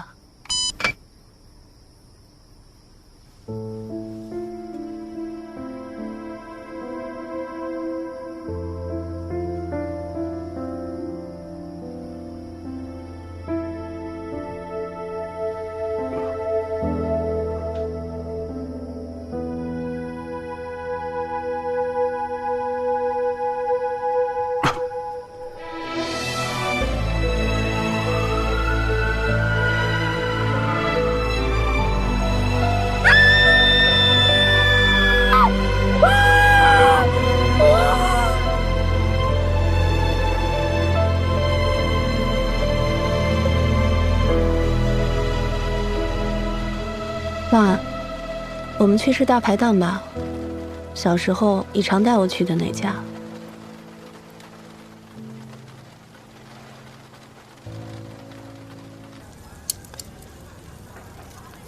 举报候审这段时间，还是要好好休养。我知道。现在这个轮椅还是得坐。没事，我都习惯了。我还嫌走路累呢。大概1年以后，我会找一个合适的医生，给你治腿。不着急。还不着急啊？都快30了。多好啊！我才30，就看清楚世界了。这世界太大了，看不清楚。就连我这把年纪的人，都没法看清楚。那就慢慢看呗。来。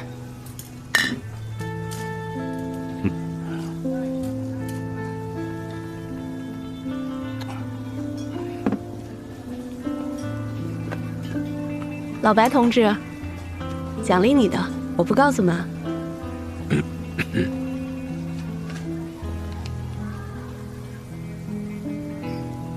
我呀，是故意，一直没有让你妈妈知道，我就是要让她管着我点儿，要不她无聊。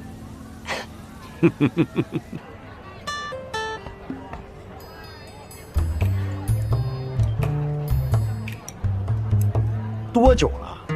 你终于肯搭理我了。这不是最近调休吗？才能出来。哦，对了，林芳尸骨找到了，曾杰杀人罪名成立，林珊涉及包庇、敲诈勒索，这下你可以放心了。我知道啊，法律是公正的，替白小玲高兴。你去见她了？你怎么看起来有点憔悴啊？这些天所里事情很多，一直在忙。都现在了，你还忙什么呀？具体的不能告诉你。总之，我越来越确定有问题，越来越确定，真相是藏不住的。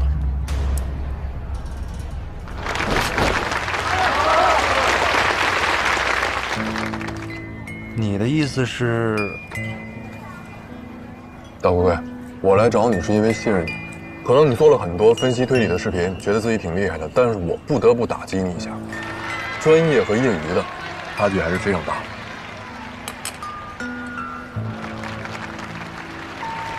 你也好，你的粉丝也好，可能觉得你的分析非常准确，但是说白了，那些视频都是建立在已经破解的案件基础之上的。我们真实的办案过程怎么说呢？是非常枯燥和乏味的。我们经常是走访排查几个月的时间，才能得到一丁点的信息。在你们视频里，也就是一句话：经过警方不懈的努力，就完事儿了。跳掉过程直接给结果，能不精彩吗？哎，现在很多电影电视剧拍的也是，里面的警察在那儿抽根烟思考，叭，突然间灵光一现，就找到了问题关键。现实中怎么可能？我们能做的就是尽可能不疏漏、不出错，靠大量的证据推断、海量的信息去判断。怎么敢拍脑门解决问题？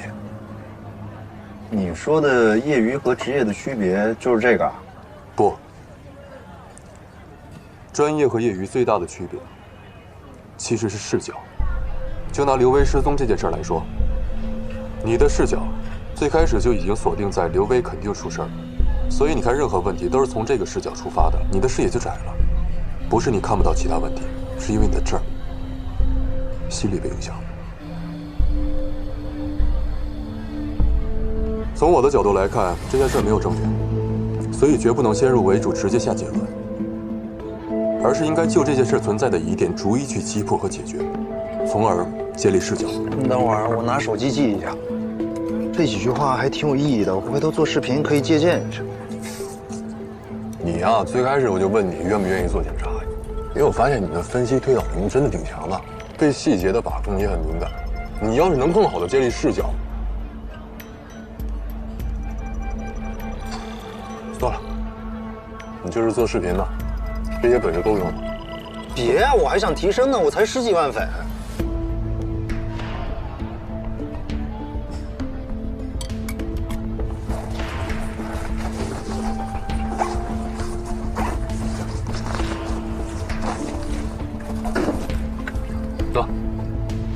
这是什么？故意杀人案指导案例，什么玩意儿？好好看看，再好好想想。记得要换一个视角去想。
我记得你说过你会故意把投影反过来放的。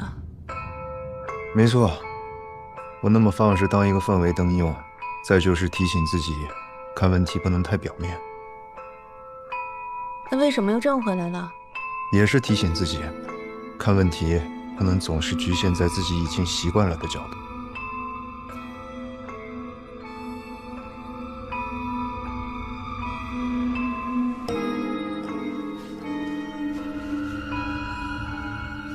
要不要给你打灯啊？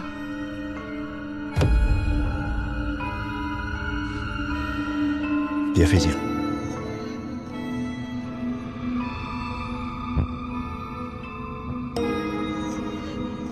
我就是想跟你说一说我的推演。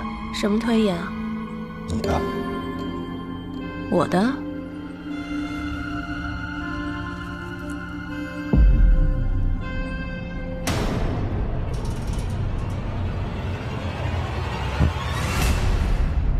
上面这些视频一共有11段，第一段是2018年7月你车祸前5个月，最后一段是2019年9月，跨度14个月。中间有1个月你在医院，那段时间没有，也就是说，基本上1个月1次，连你坐轮椅之后也不例外。这么看来，曾杰还真是个禽兽。这些视频上面都有日期，于是我查了一下家暴之前和之后。发现总共有4次，在他打完你之后，你们俩像没事的人一样。比如，18年的10月21号，他打完你，第2天你们就一起参加了一个活动，盛装出席。再比如18年9月2号，早上打的你，晚上就能在你的朋友圈看到跟他还有别的朋友一起吃饭聚餐。表面夫妻吗？演生活而已。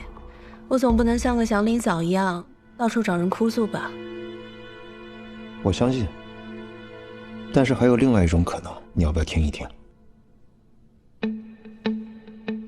家暴本身就是违法且不可饶恕的，但曾杰对你动手，你没有对他进行任何惩戒，比如报警，比如向律师请求法律帮助，再比如明确的斥责，而是很快就像没事的人一样投入到正常的生活当中。按你的话说，就是演生活。在你刻意的纵容下，曾杰越来越容易动手，越来越容易被你激怒。换个说法，你是受害者，但也是你助长了他的这些行为。哦，对了，今天买了个包，这2年奢侈品都是涨价的，保值，比你的那些瓷器要保值。又变脸了，曾大师现在的脾气是越来越差了。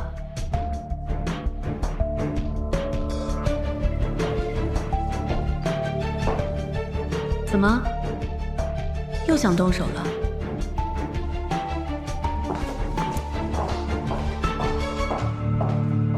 我不知道你是什么时候开始产生离婚的想法，但在去年10月份，你展开了具体行动。你很清楚，只有掌握了曾洁出轨的证据，才能最大限度地保护你自己的财产。于是你花了一点小钱，找到了愿意勾引曾洁的人，而正是因为中间人找了刘威，1年后我才牵扯进来。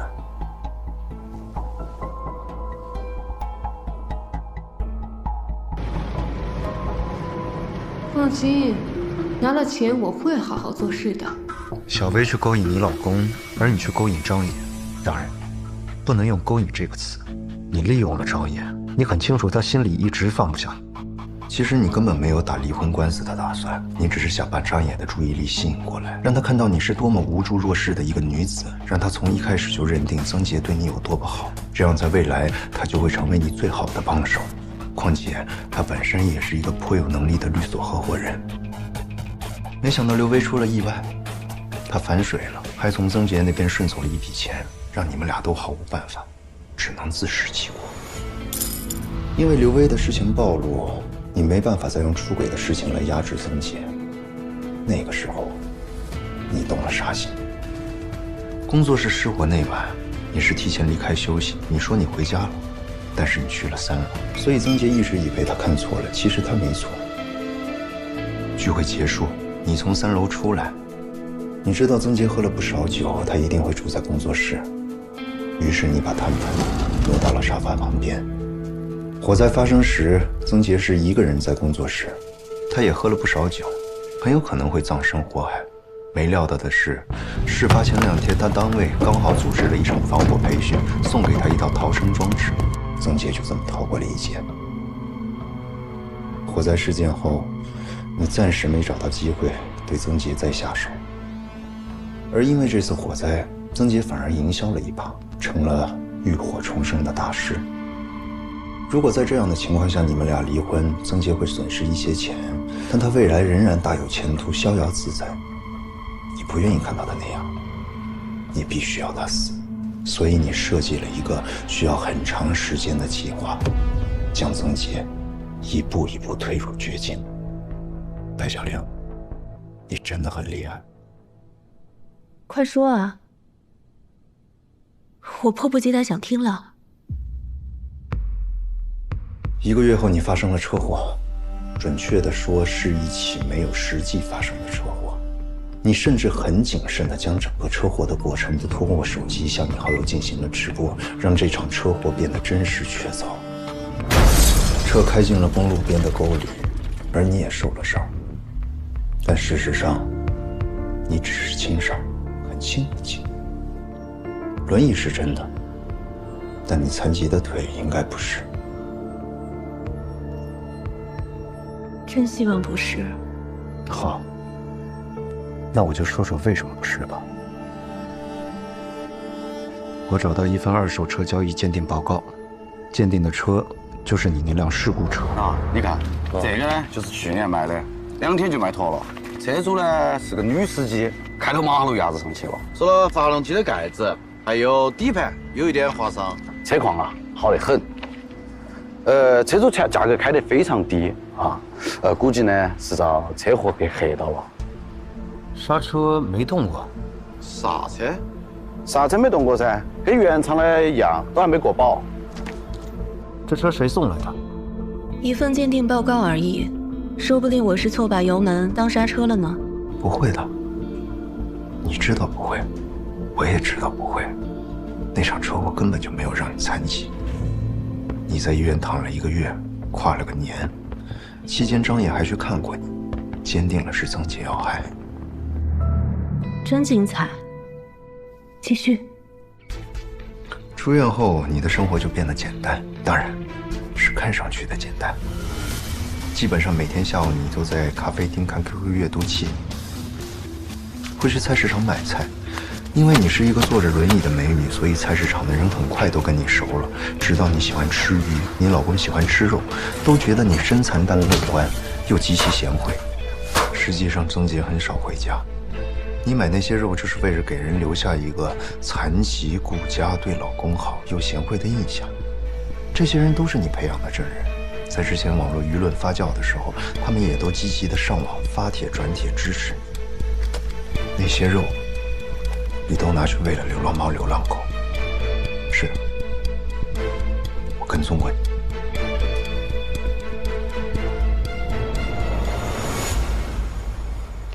咖啡厅看书，菜市场买菜，吃不完的肉喂流浪狗，这些事怎么变成阴谋了？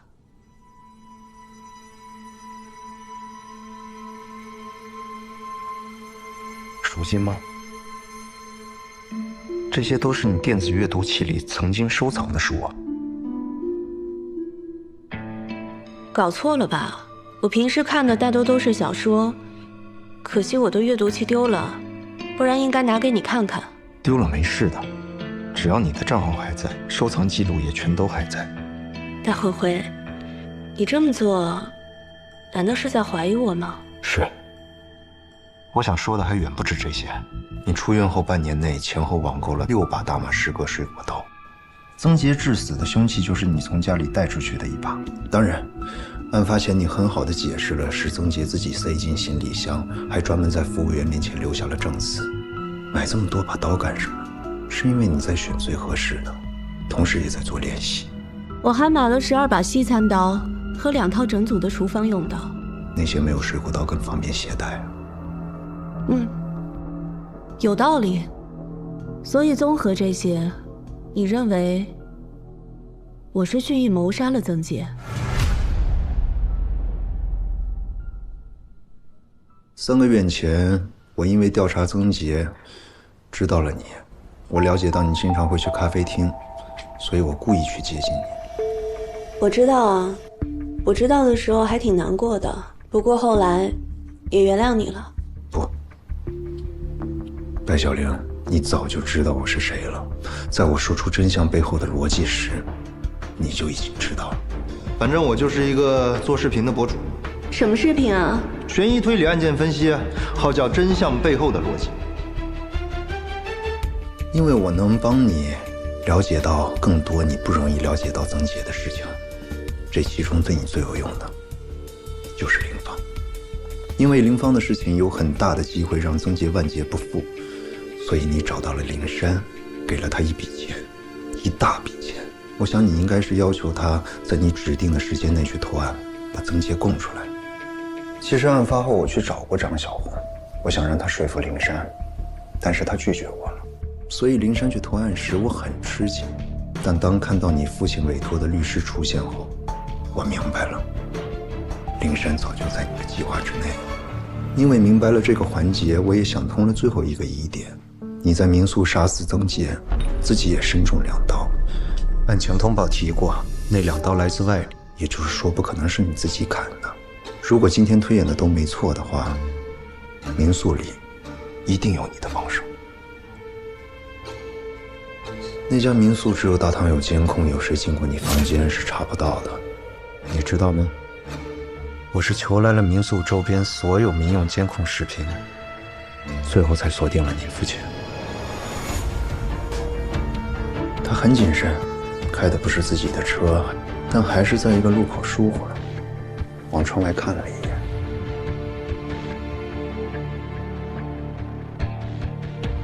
讲完了？说完了。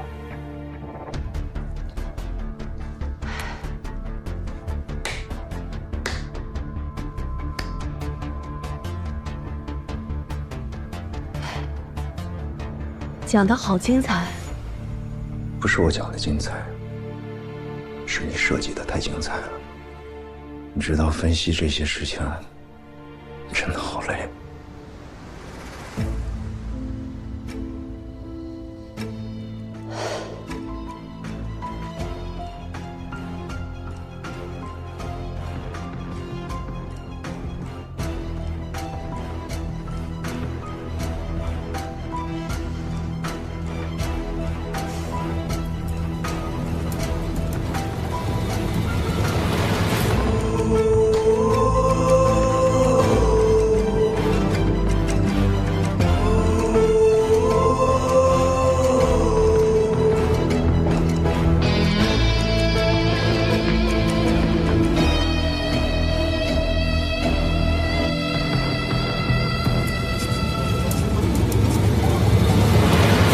大灰灰，你真的很厉害，基本上都被你说对了。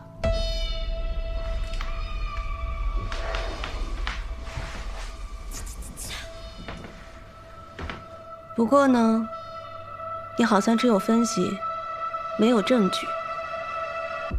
我不厉害，我只是个业余的，厉害的是专业的。他们早就发现了你的疑点，对你展开了全面的调查。他们？对。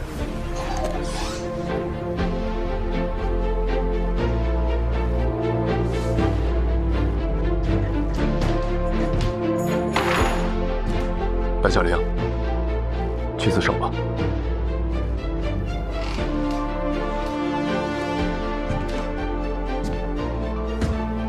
你是坐上轮椅，还是自己用腿工作？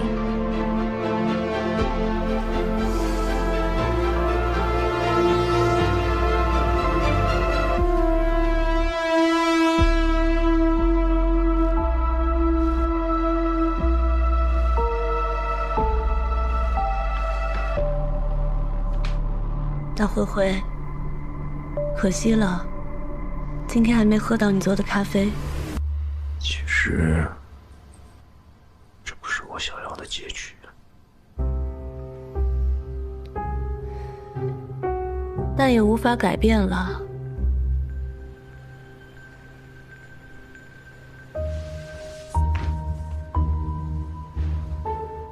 可以改变，而且我希望能改变。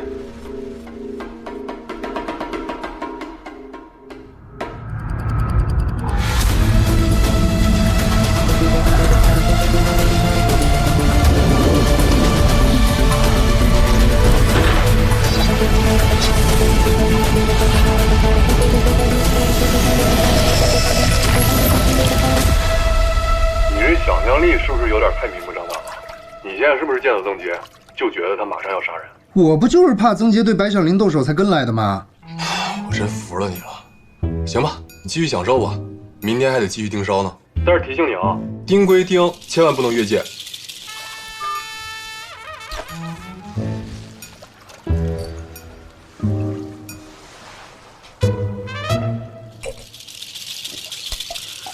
哎呀，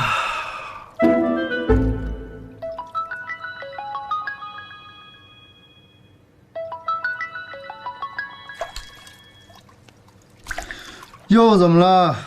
大灰灰，情况紧急。什么？我们之前怀疑曾杰去年故意搞坏了白小玲的车，让她出了车祸。对啊，那辆车在去年就已经作为二手车卖掉。我找到车贩子，拿到了一份鉴定报告，那辆车的刹车是原厂的，没有任何替换，也没有任何损坏。虽然还不能说明什么，但至少证明你真相背后的逻辑出现了问题。是刹车，当时突然失灵了。青城山，他根本就没有跟你修复关系的逻辑啊！搞错了，没错，搞错了。按理说我不应该找你帮忙，但事情紧急，你离他们比较近，在确保自己安全的情况下，尽量拖住白小玲。不是曾杰要害他，是他可能要杀曾杰。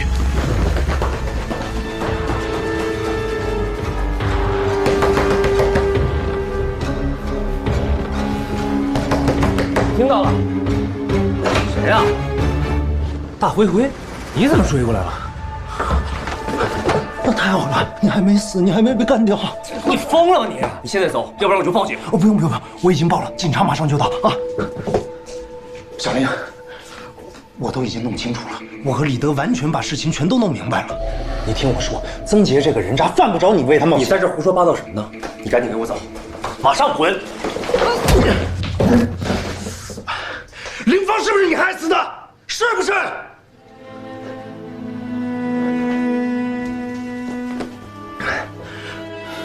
听我说，我们要从林芳入手，让法律去制裁曾杰，而不是为了复仇让自己去犯法。小林，我知道你过得很辛苦，这一年来你忍受了很多事情，过去这些事情都是你一个人在做，但是现在不一样了，有我，有李德，有张野，大家都在查，我们掌握的证据和线索已经足够。听我的，咱们别犯法。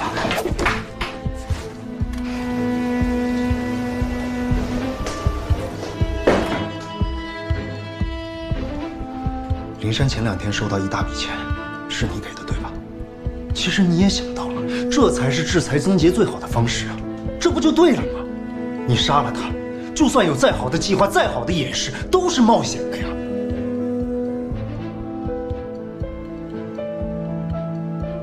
李德想查到去年曾杰让你出车祸的证据，他查到你那辆在车祸后的二手车鉴定报告，你很清楚里边是什么内容吧？你的车子其实没什么损坏，刹车也完好无损，在车祸前那辆车子根本没有什么问题，车祸并没有伤害到你，你的腿没有残疾。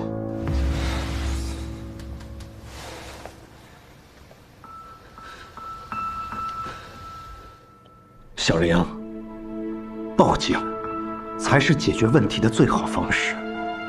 让法律惩戒曾杰，比你在他身上捅3刀要有力得多。我就是要捅了他。是，我知道，如果我经历了你所经历的，我也想捅了他。但捅完之后呢？除了让你过一个短暂瞬间的瘾之外，就没有任何好处了呀。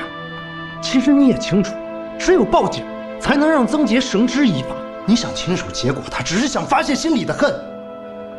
我知道你很痛苦，你很愤恨，这些我都理解，但理解并不代表支持。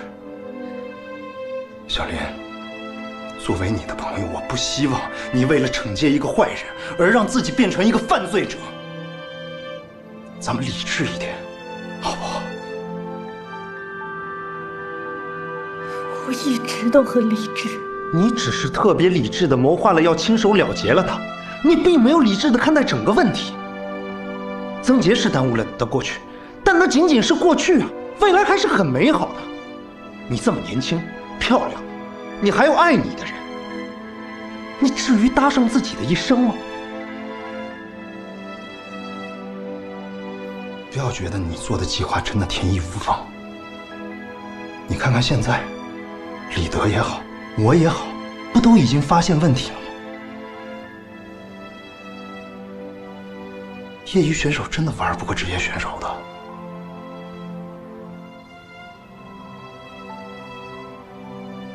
我知道，你的父亲现在正在某个地方等着你。你难道也想把他带上犯罪的道路吗？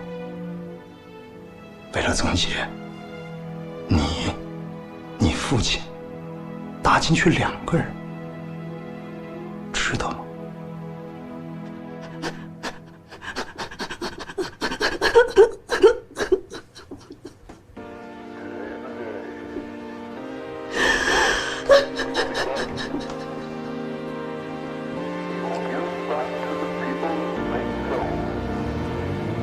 相信我，这是最好的结果。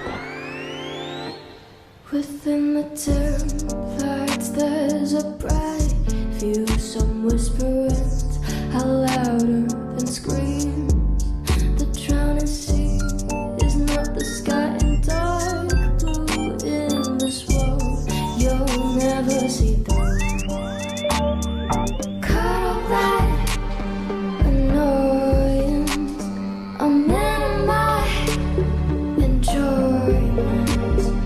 No sympathetic words grow out my mouth. 'Cause once you start, you can't recall. Soon I will hypnotize the sour look in your eyes. Follow my instincts, don't fall behind. The story now's been told. Question the words, my soul. Don't you feel it's running from your throat? So hypnotized before we pull the fight. Hide a light before you spill the light. So hypnotized before we pull the fight. Hide a light before you spill the light.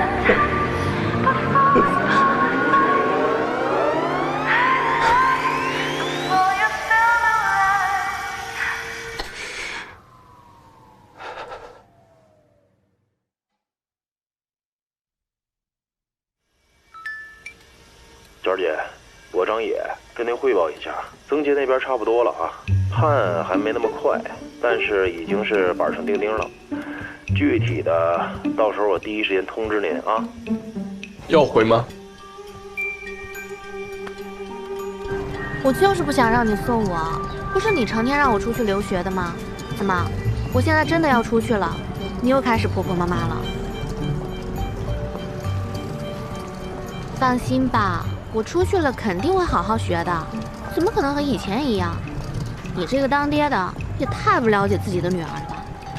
好了好了，你记住：1，注意身体；2，要记得好好陪陪我妈；3，虽然原谅你了，但是你要好好表现，不然我会很失望的。来。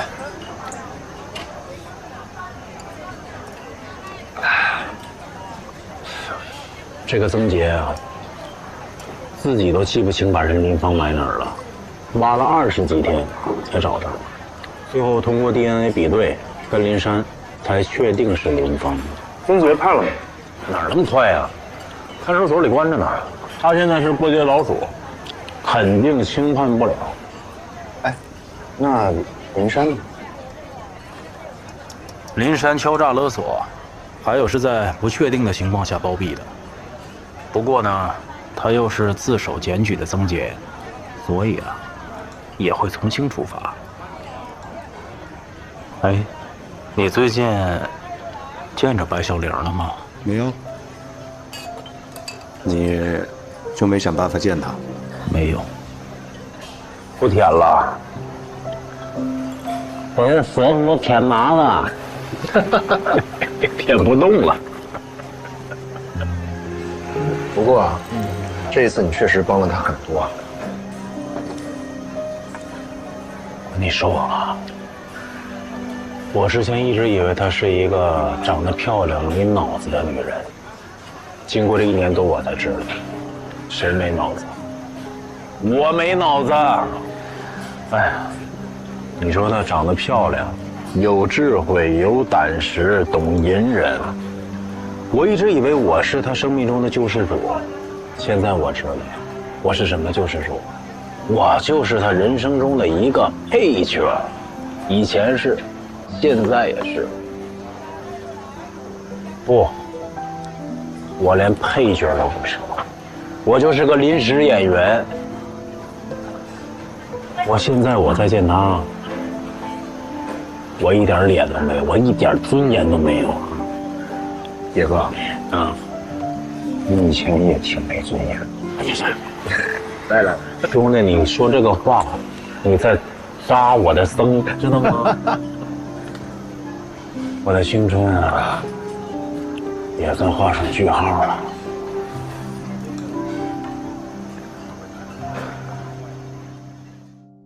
我是大灰灰，我是 Tracy， 这里是真相背后的逻辑。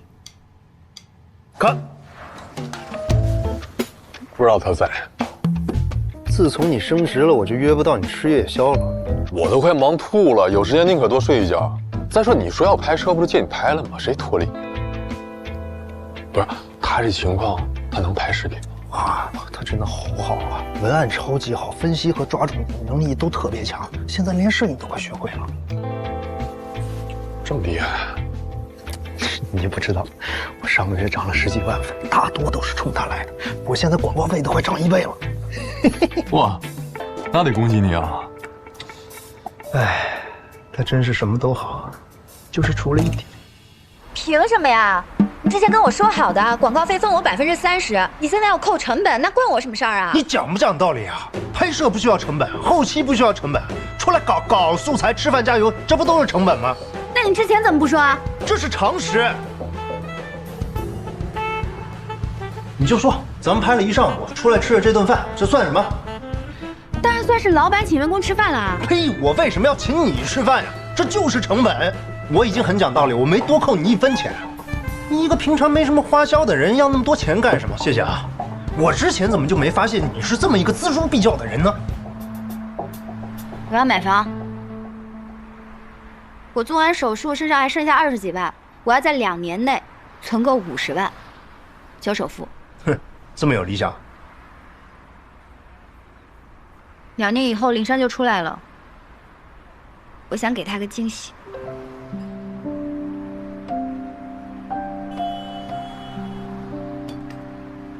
干嘛去啊？上厕所。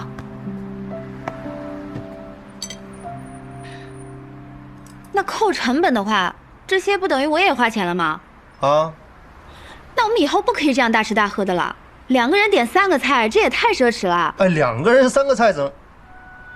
而且像这样的餐厅，我们以后得少来，看着就不便宜。看什么呢？这种餐厅以后不要来了。那路边摊挺好的，我觉得。那桌一起帮我买了吧。喂，谢谢。